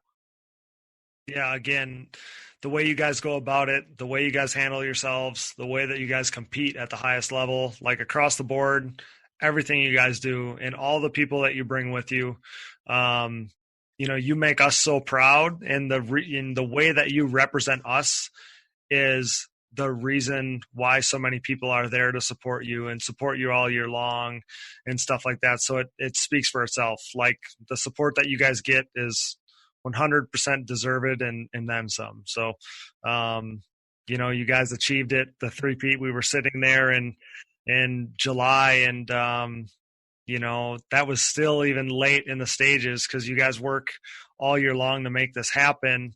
But, we were sitting there and the team had been announced, and the hope was to go there and win the thing. And then, maybe as a side, objective was to get the perfect score. And again, you guys traveled across the world and you guys did that. So, congrats again. And it was amazing. So, I want to go into the last segment here of fan questions. Before we do that, though, we've covered a ton about the event, but I know from past years over time, some untold stories have, come out. So is there any that you haven't shared yet that come to mind about sharing of this one, or have we pretty much covered it all?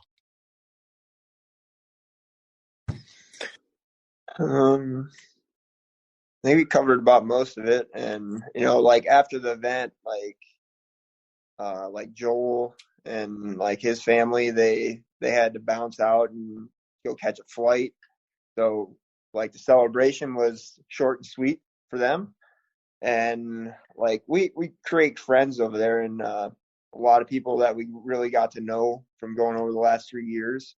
And like Team Ireland's, like we've really created a good friendship with the riders over there and also the people that help their team. And they ended up showing up later that night. We kind of celebrated a little bit and, make jokes and bench race a little bit. So that's always fun. And I was actually in bed and they show up, and I get back up and I start carrying on with them and having fun. And those guys, they like to party a lot. And I was pretty hurt with my leg. So I really wasn't in the mood. I just wanted to lay down and rest. But, when people like that come over, it didn't hesitate to get up and enjoy the moment with them. They go a long way too to get to that event, and we only get to see them once, maybe twice a year, if that. So always fun. And and we started playing a lot of patriotic music, and that's very fun. And like Nate Hibbs, he came as my mechanic, so he's always really a riot, and he brought, his extra speakers and stuff like that. And, we really had a good time and just celebrating as a team, and definitely one of the more quiet nights that we've had. I think last year was definitely the loudest night we've ever had. So yeah, it was fun. Well, that's good. Yeah, I would say to kind of mention on that one, I don't know if y'all know this, but I want to give a shout out while he was talking about people that came out that night. People we've met over the years is I call him Uncle Albert. It's what his Instagram handle is. I think Uncle Albert 5. But I just got a message from him today, but he's from the UK, and man, he's a huge supporter of ours. He comes over, but he actually broke his femur at the Weston Beach race this year, so we got to give him a shout out. But that dude is heck, he came to our test day. Like, he showed up there a week early just to make sure that he got to hang out with everybody as long as he could, him and his wife, and met some other cool people. There's people from other countries that are just carrying around USA flags. There's one gentleman, I can't remember his name. I ended up getting him a jersey on the weekend because I saw him in that last moto cheering Chad and Joel on every lap. And then come find out is he had messaged like Brandy or something, like saying like, we're coming just to see the U.S. And that dude, you would have thought he's American, but I'm not sure exactly where he's from. But he killed it. And there were so many people like Brandy just pulled up his Instagram handle, but it's Diego Ferreira. And, man, that guy, like I said, but there was tons of them like that. So I'm not trying to exclude anybody, but those two guys stick to mind in my head is that they stuck out and they came there. And it shows that, this race is very cool in that way as we get to expand our fan base, but not only expand our fan base, but expand just the love of ATV motocross. Yeah, it's awesome. It shows the impact that you guys have too across the world. So, Joel, I don't want to cut you off if you will have anything to say, but no, not much other than to speedy recovery for Uncle Al. He was a pretty fun character over the weekend. I mean, in Germany, it was my first time meeting him, and he was just a character in itself. I mean, super fun guy. We made up a handshake. Well, a handshake he had already known, and he taught me it, and that was like his favorite thing to do every time he saw me. So, we created a nice little friendship, and he gave me a little souvenir to go home with, and I gave him some stuff as well. So there's a ton of guys, like Thomas is saying, over there that really support us, and they travel a long way to see us. And it's kind of a bummer we don't have more of our jerseys that we wear at home to give out. Like I honestly dropped the ball and forgot to bring a bunch of that stuff, but I wish I did, because a lot of them guys, the racers from other countries, they want to swap jerseys, and the fans, it's just like you want to give something to everyone just because they never get to see you. And but we signed a lot of posters and took a lot of pictures, so I think that'll hold them off till next year. Yeah, it's here for the ATV motocross community, you're relatively accessible, and for them, obviously, you're not. It's a once a year thing, so it's probably surreal for some of them to see you guys, especially like you guys said, coming halfway across the world. So, but again, you guys deserve all that coverage, and that's just or that fandom, and that's just a byproduct of you yourselves as athletes, but yourselves as people too. So yeah, well deserved. So we'll transition to the very last segment. I got literally hundreds of fan questions. I tried to handpick kind of the best ones here. So to our listeners, I'm sorry, I can't ask them all. Obviously, there's so many, but from the ones I picked, we're going to give away a Team USA hat courtesy of SSI Decals. So after we go through some of these, I'll let you guys pick which one kind of stands out as the best one to you guys. And, you guys can each kind of touch on these, or, if somebody just feels passionate that they want to take one, that's fine too. So, but first, before I ask the fan questions, I kind of have one for you guys. It's a question that I proposed to Melina, who was the podium girl there, after she reached out. But I wanted to hear kind of what you guys thought about how you're received, and I guess you kind of answered that a little bit already, but how you're received from not only the European fans, but the other riders.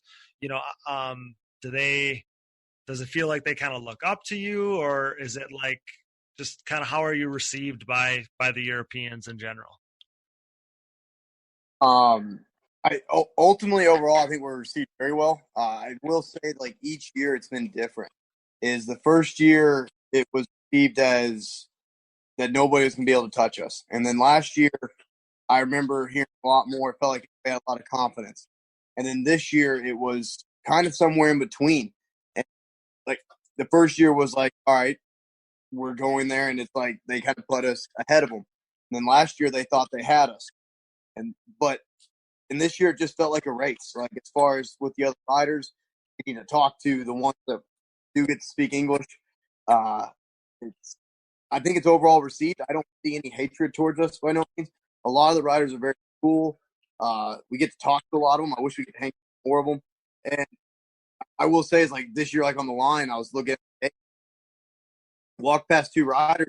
Like I don't talk to a lot of them because I don't know who knows English, and like I don't want to be rude and try to say something and then not be able to understand. And these two guys, they were talking, and somehow I got joined in their conversation, but legitimately was down the line talking with two guys. I don't even know names or numbers or anything like that, but they it was like a normal race, and everybody was super respectful and there to do their jobs. It's awesome.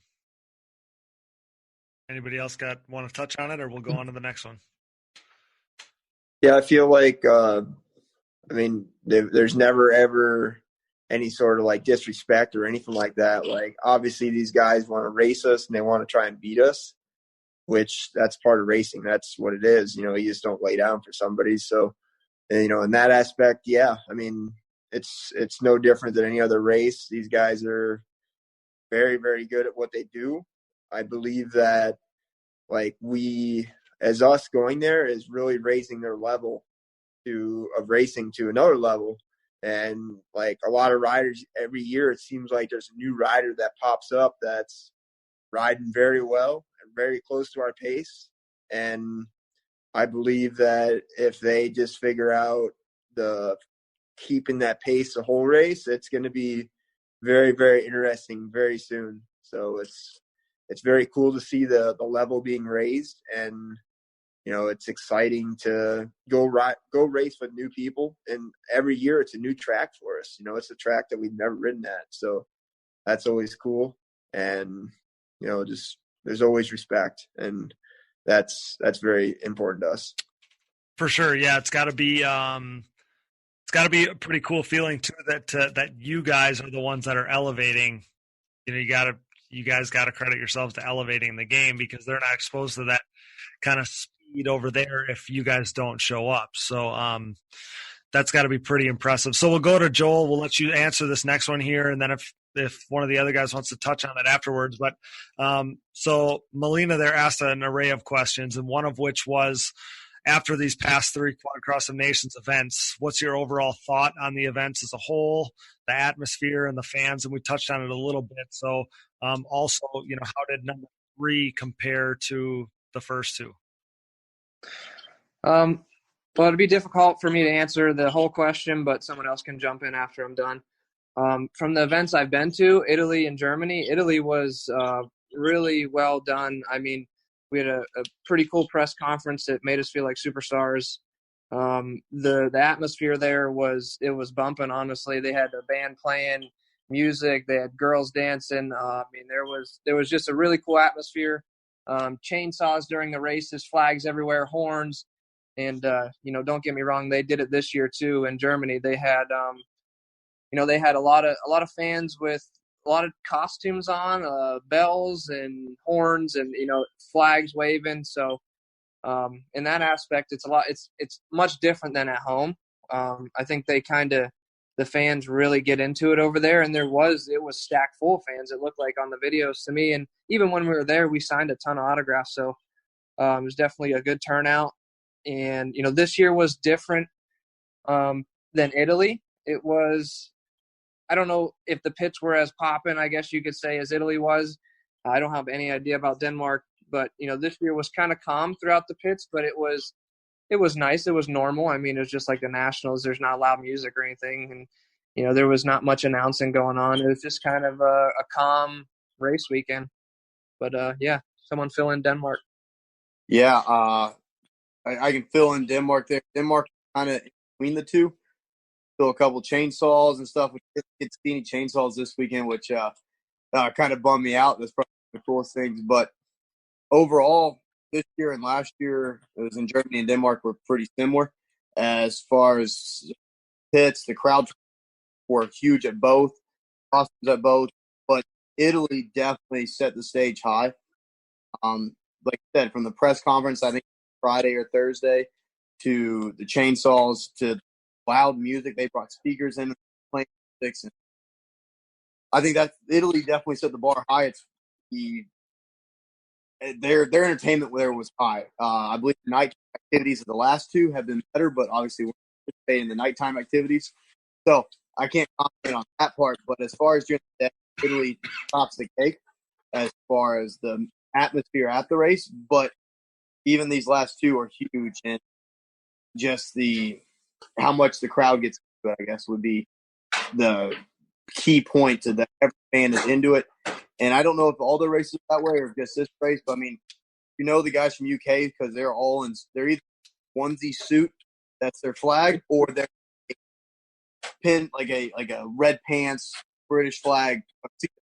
But they're all, where they're at all times, and then you can tell each country. So that part's pretty cool. But yeah, as far as each year goes, it's a very good atmosphere every time. But I would, like I said, tops the cake. Chad, overall thoughts on the event? Yeah, I mean, like what they said, Italy was off the charts. Like they set the bar really high, and the track by far was the best one that we've ridden to. And yeah, I mean, nothing to take away from the other places. They just do things differently, and they had their own unique way of making the event special. So I feel like every year we're going to experience something different, and that's what's exciting. You never know what it's going to be like, and that's what keeps us coming back to go out and try and compete against the world and trying to keep bringing back championships. Awesome. Yeah, I think it's obviously you guys are grateful for the event. You made that clear. So definitely approve to her question. So spoiler alert, this is my favorite question of them all. But Isaiah asks, who would you guys pick as your 3-man B team for Team USA if you guys chose not to go or could not go? Wow.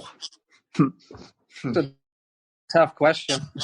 Yeah, I'll second that. Is that the B team, man, that'd be hard to choose. Is if you did the B team like the dirt bikes do, you don't choose your B riders. You would choose, like Team Puerto Rico would be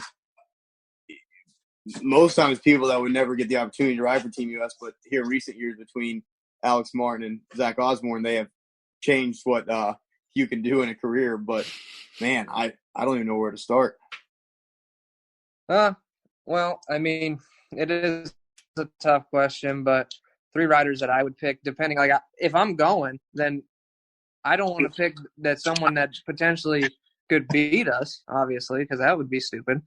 But I want them to do fairly well, being, from US and everything. So 3 riders that could compete. I think you could definitely do an A rider, I think. A Pro-Am and a Pro Sport. I mean, they're potentially same riders, Pro Sport and Pro-Am, but probably pick a pro rider too. Man. I got you.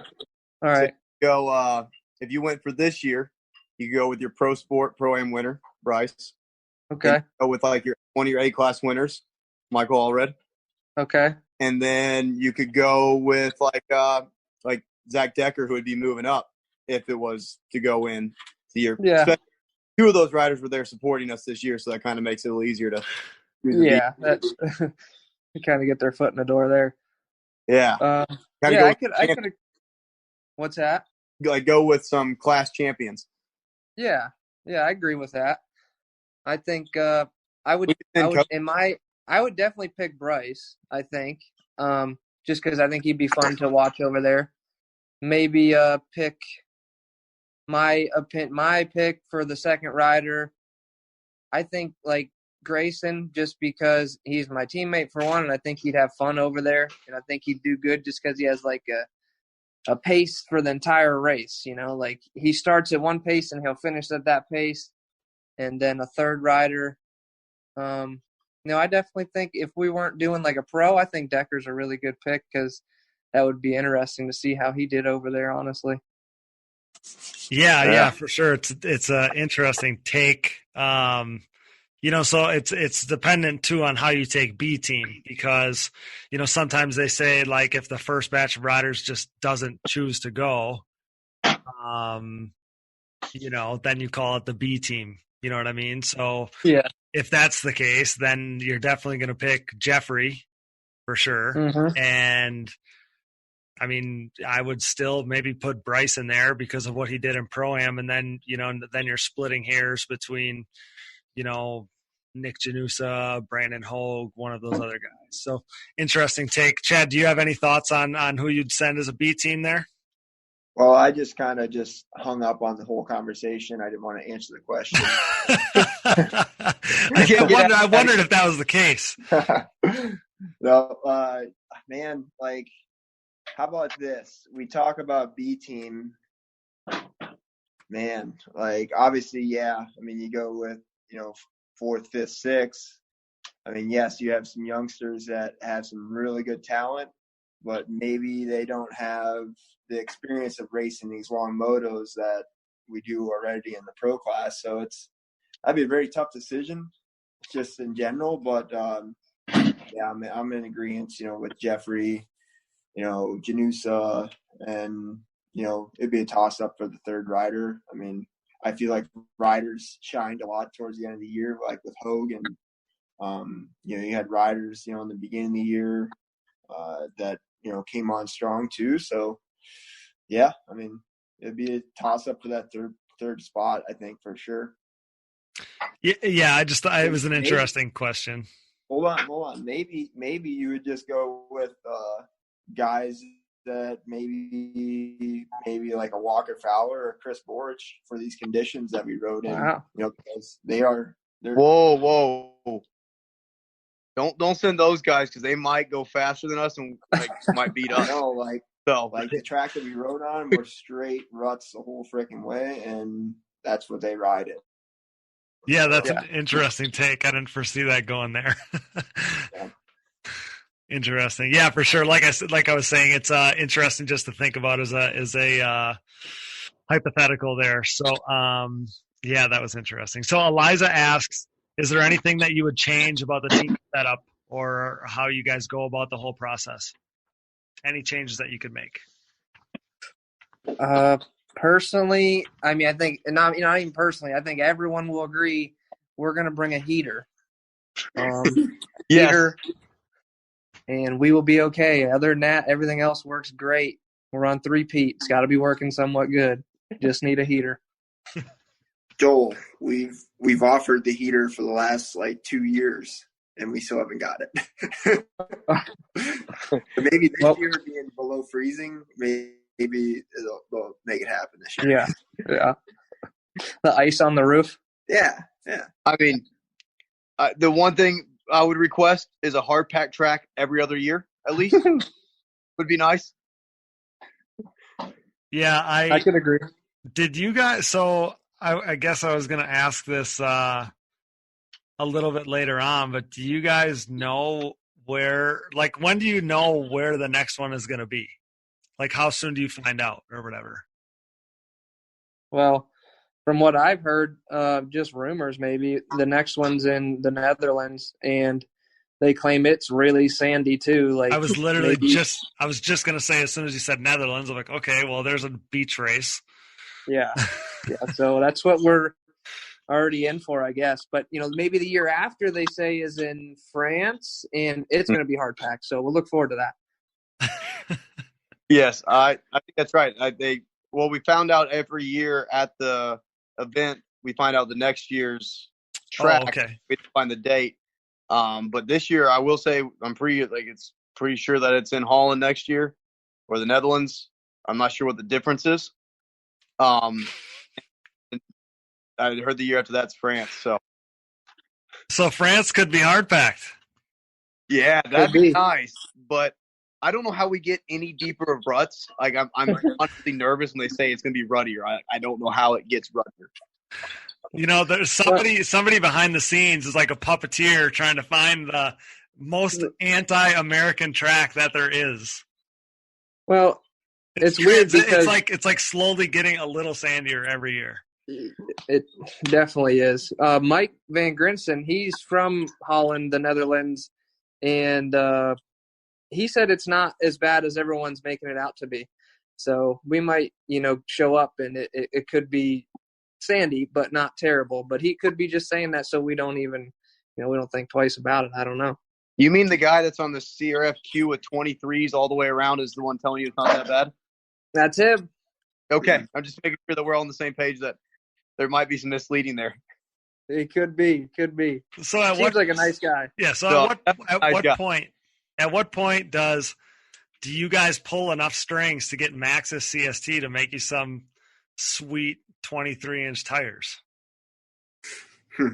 I mean, at some points they are good when you get to that point, but man, I don't know how the bike would handle. Like, it can't handle like normal.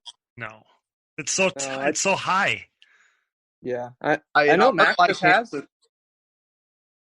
What? I cut you off. Say it again. I was saying our bikes handle good. Like, yeah, the ruts are deep and it's nasty, and we're getting through it. I mean, like, we get through it good. I see people get hung up more than we do, but man, I like the way we can go through the rough. I don't know if I don't know if those tires can, like, if they don't bounce too much. It's hard to say. I know we have good tires. I know our setups are working, but I don't know if we need to change anything. No, I was totally just joking too, because I don't even know, given the choice, that you'd want to run something like that because it's going to be so foreign. But yeah, that's funny to think about. So probably like a third of the questions, honestly, were about Joel's hybrid. So yeah, like, no, not even joking. So talk about the choice to ride the hybrid. And if, you ultimately, I mean, you did well, so it probably was the right choice, but talk about that, and talk about, how was it relatively stock, and you can kind of talk about that. So talk about that. The hybrid was relatively stock. It was mapped and dynoed, and it made really good horsepower, very comparable to the TRX being stock. So I was already, impressed riding Grayson's race bike, which was it was built, but leading up to the race I rode it a bunch, and I'm like, wow, this thing's wicked. And I was kind of curious to see how the stock one would be, and when I got there and rode it, it was about perfect power, and the gear ratio was so much different that I could run that first gear starts, and it felt like I was going on a second gear start on a TRX. So it actually worked out. It pulled that first gear really long, and I was in, I don't think I hit fifth the entire weekend. Just it's a different machine, a different motor. Not a different machine, just a different motor, and that motor makes a big difference. But it's also comparable. I think it would have been the same scenario with the TRX motor, but at the same time, we had some issues, and we didn't really want to deal with those issues. So we put the motor that the boys had ran over here in the U.S. all year long, and had really good luck with. So that's why we did, went that route. Yeah, I actually got a couple questions about it too. All kinds of people asking if you were going to make that transition for our races, which I just, shot them messages back and said that that's not legal to do here. But the one thing that I guess I never thought about until you guys brought up starting in first gear and stuff, that, the dirt bike engine obviously has a longer gear ratio. So that had to be an advantage for sure. And then just having a motor that you don't have to have, tuned right to, the edge. Yeah. To survive those kind of conditions, that's an advantage in itself for sure. Yeah, it definitely was. It was easy to ride, and it was lighter up front, being with the motor a little bit further back, and the motor is lighter. So I think being lighter up front really helped for that style of track. Honestly, like I got on the throttle and could pick the front end up through most of that stuff, and it didn't really wear me out as much as me yanking the bike. Yeah, that makes total sense. I also got a bunch of questions or a handful of questions of people asking if the two Yamaha boys considered putting a dirt bike motor in. I don't think that that's anything that you guys were focused on or thinking about or anything like that. I think you guys got a pretty good setup, but either you want to touch on that? Yeah, I mean, I never considered it. My bike runs awesome. I mean, this year we found a lot of power in my bike, and I'm super happy with it. So we were going to stick with the most reliable, comfortable setting that we have. Yeah, didn't make any sense to reinvent the wheel for sure.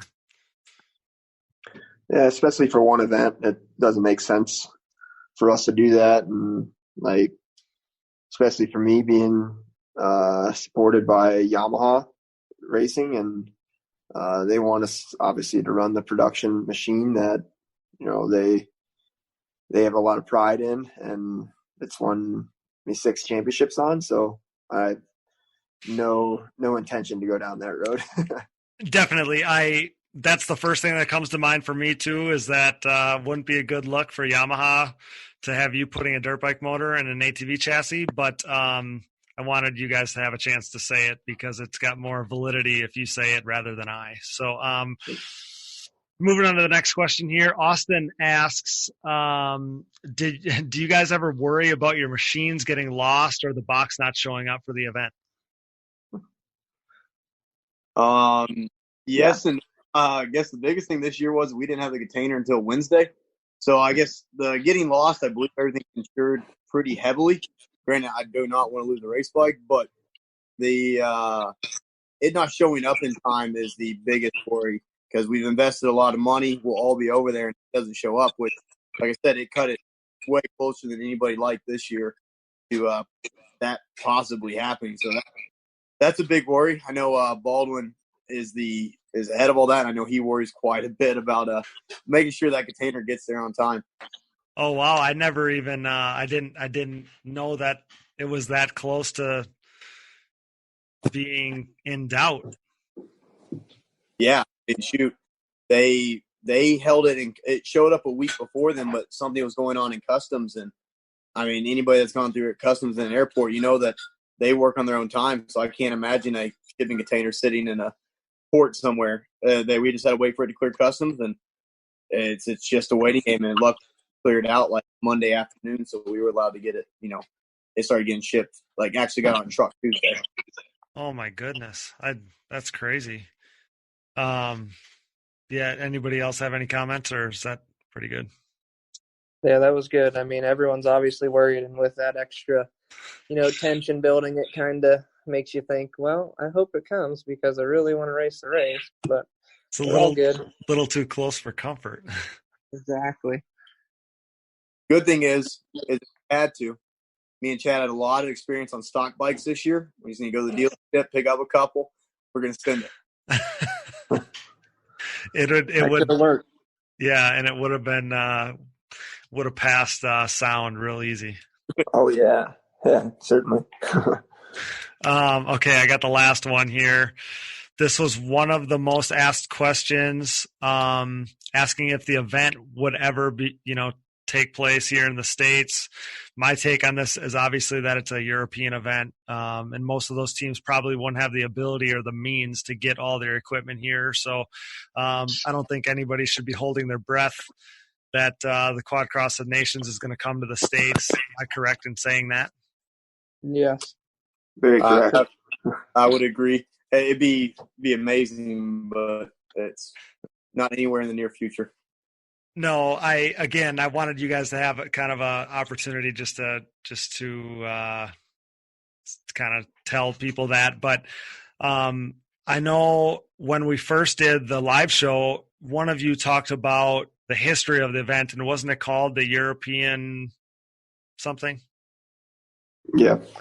It's called the European Quadcross of Nations. Okay, yeah. And about 6 years ago, they finally opened it up to other countries, and that's when we started getting a buzz about it. Yeah, gotcha. So again, it's not going to make its way here, but I think that I mean, would it be cool? Yeah, but you wouldn't have the same kind of turnout for it, and it still is cool. I mean, there's no bitterness, but it's still like us against the world, which is a really cool concept. So, kind of to incorporate some of those questions, I got this one too a lot, is hypothetically, if America was the host nation, what track would you want to see hold the event? Red Bud. That's the one I thought too, but Yeah, I could agree with Redbud. He definitely could make it happen for us like he did the MXON, and I think it'd just be a raceable track like we would need. Chad. Yeah, I'm just trying to think outside the box and not pick the same one. But, yeah, I mean, Redbud's my favorite track to go to all year, and I think also like Texas would be a pretty cool track with how big the jumps are there too. Yeah, what about thinking trying to make those guys ride hard packed though? Yeah. Unadilla. Send them Unadilla. They'd be in trouble. Yeah. Or we go bring your big tires to Unadilla and see how that works. Not happening. Yeah. We go to take them to Southwick, they'd be in heaven. Yeah. Oh. That's their style of a hard pack track. Yeah. Big jumps, hard packed would be Ironman. That could be pretty interesting. There you go. I was going to ask too. I was like, do you guys, and maybe this never crosses your mind, but can you imagine having some real obstacles, like real jumps on a track like that, and just, I don't know. I don't even know how to say it, but watching you guys race that track, and you're killing it, obviously, and you dominated the event and whatever, but it's like you couldn't showcase like what you're truly capable of in certain aspects. Am I like in the right train of thought there a little bit? Yeah. Yeah, I thought so. I thought you didn't even have any jumps to show a little style on, or, or scrub or whip. I mean, there wasn't really any of that. I get what you're saying at Cody. We kind of look like goons, and I think you're trying to. He's talking just that team trying to send it, trying to get rid of us already. Yep.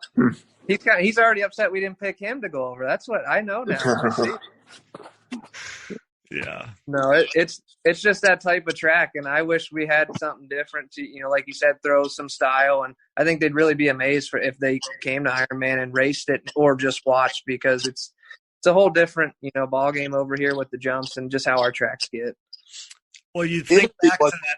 Not to interrupt, but you think back to that first year and the way that you guys talked about throwing it around on the Italy track, and you haven't kind of had a chance to do that since then. So, Thomas, you can pick up where you left off there. Yeah, I was just about to say that Italy did have some jumps. None of them were big, per se, but they did have some jumps where we could throw it sideways and the technical side. But, yeah, there hasn't been a jump over there that's been like, oh, I don't know if we're going to take that, or like big. I mean, granted, we don't have many of those either, but pretty much over there, everything's smaller tabletop. There was this really small table-to-table I got advised. Team captain told me not to jump, but I was going to send it anyways, as long as the rut didn't come in. The rut came in really tight, and it was muddy. So, but team captain's orders was I was not allowed to hit. Yeah, that jump had no chance written all over it in those conditions. This controversy right here is why Thomas didn't tell you that he started in second. Yeah, exactly.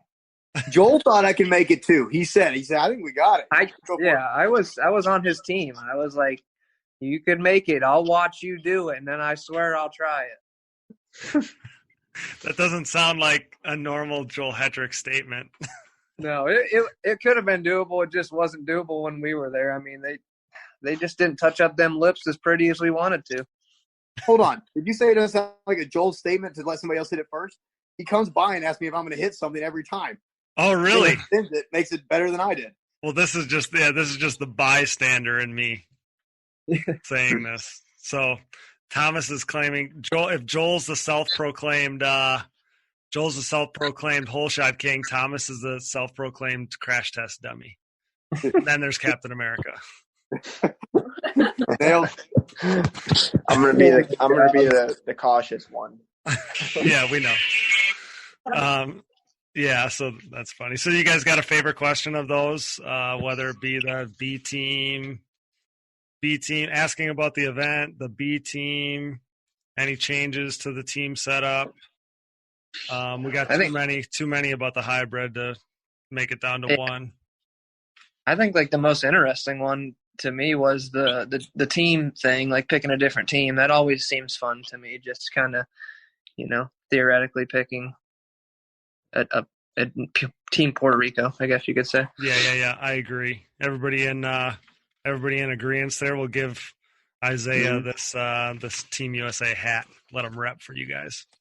Yeah, I agree with that. I think it was a fun question, trying to make sure like you don't hurt anybody's feelings. So like we said, Team Puerto Rico is different than B team because obviously you go 4th, 5th, and 6th for B team. But exactly, yeah. I'm glad that everybody kind of approached it a little bit differently. Yeah, it was good that everybody approached it a little differently, and the whole podcast thing as a whole, you're always trying to not offend anybody. So I totally get that. But yeah, guys, with that, he's going to get an SSI Decals hat. Again, Team USA hat there representing you guys. And yeah, I mean, that's all I got. We covered just about every angle at this thing that we possibly could. Do you guys have anything else you want to say or share to our listeners here? I think I just want to say big thanks to the whole team group. Hopefully they're listening, but Harv, Mark, Kent, Brandon, my mechanic, Nate, Brian, just the whole list, the girls there doing their work and selling Team USA apparel and posters and hats and everything like that. Like it wasn't an enjoyable weekend, other than the racing and the winning part. It was miserable. It was cold. I mean, everyone worked their butt off, including the riders. And, I'd like to thank them too, just for putting it all out on the track. And, I'm just honored to be a part of Team USA. And, if, whatever route they go for next year, obviously picking the best riders is the way to go. And if I'm not one of them, I'll definitely still support and, always be a fan of Team USA. Yeah, I'd follow that up. The team itself is, Harv, Mark, my dad, Brian, Nate, Brandon. Those guys got up early every morning, got to the track, and then the ladies all did their parts in their own ways and selling stuff. I mean, Joel hit on the head, and all the families that came over to support us. Also want to give a big shout out to all the riders that helped with the riding schools and the tracks that did that stuff. Everybody participated in the riding schools, the fellow pro riders that helped it. Just everybody supports it. All the sponsors that are on there, tons of people are sponsoring Team USA that aren't any one of or all three of our individual sponsors. They don't all match up, and these people still come in to support all of us to get us over there. Man, it's huge. And, my hat's off to Chad and Joel. Absolutely amazing riding that last moto from both of them.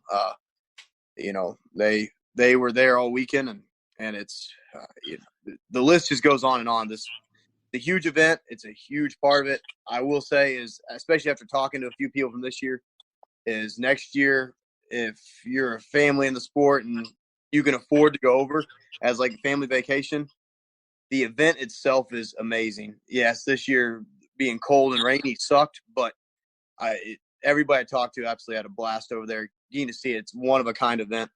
So, just thanks to everybody.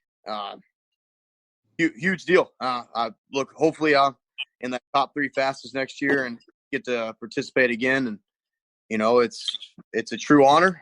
And like I said, we should always send the top 3 and go there to win and keep representing, because it's as easy as it looked on paper. It is not that easy at any point for any rider or for any team member. It takes the whole group to make it happen.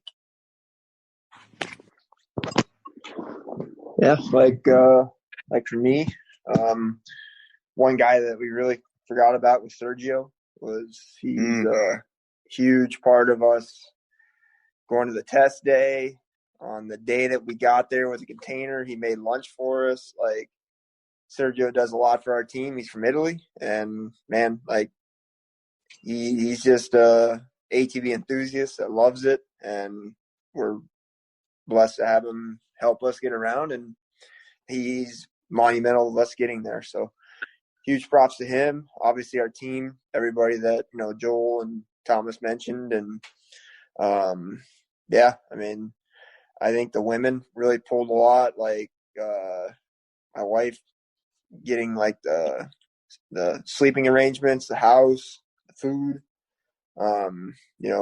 Brandy, doing a lot of the Instagram and getting everybody for the schools. And, it's just it's a huge team effort. And, for, all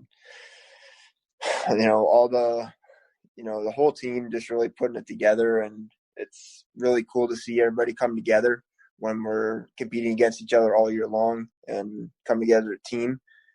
And, it's just really cool to see that. And, yeah, I mean, I'm hoping next year chosen again to represent Team USA and just be a part of it. And, Carly, Danica, dragging the kids around the whole time. That's pretty tough work. And dealing with the time change, they did a lot, on that end too. So it's a big family effort, and, it's a really cool experience and really enjoyed it. And thanks a lot, Cody, for, having us on. And, it's cool to tell our story. Yeah, well said, guys. Again, the team effort is amazing, and the way that you, again, represent us, on behalf of all of ATV Motocross and our fans and our whole community here. We can't thank you guys enough for everything that you do for us and representing us to the best of your ability. And as long as, you guys are kind of in the mix to represent our team here, we know that we're in good hands. So I look forward to managing to get to one of these things, one of these years. And you guys make us so damn proud. So I can't thank you enough for everything. Can't thank you enough for joining me here. And it was a hell of an effort in Germany there. Team USA's best effort yet, for sure. And yeah, guys, thanks again for digging deep with us, and congrats on the win, the three-peat. You guys did it. And just really can't wait for next year. Man, what an awesome experience to hear those guys talk about yet another victory for Team USA at the Quadcross of Nations. We truly were in the presence of greatness. It was amazing. I have to thank the boys for coming on tonight, Chad Wienen, Thomas Brown, and Joel Hetrick. It was an absolute honor. Thanks to my producer, my brother Dallas, for sitting here next to me and pulling all the strings for the podcast. I couldn't do it without you, D. Thanks to my other half, Taylor Smith, for her amazing graphic design work she does for us. She's fantastic and makes the podcast look probably even better than it really is, so thanks to her.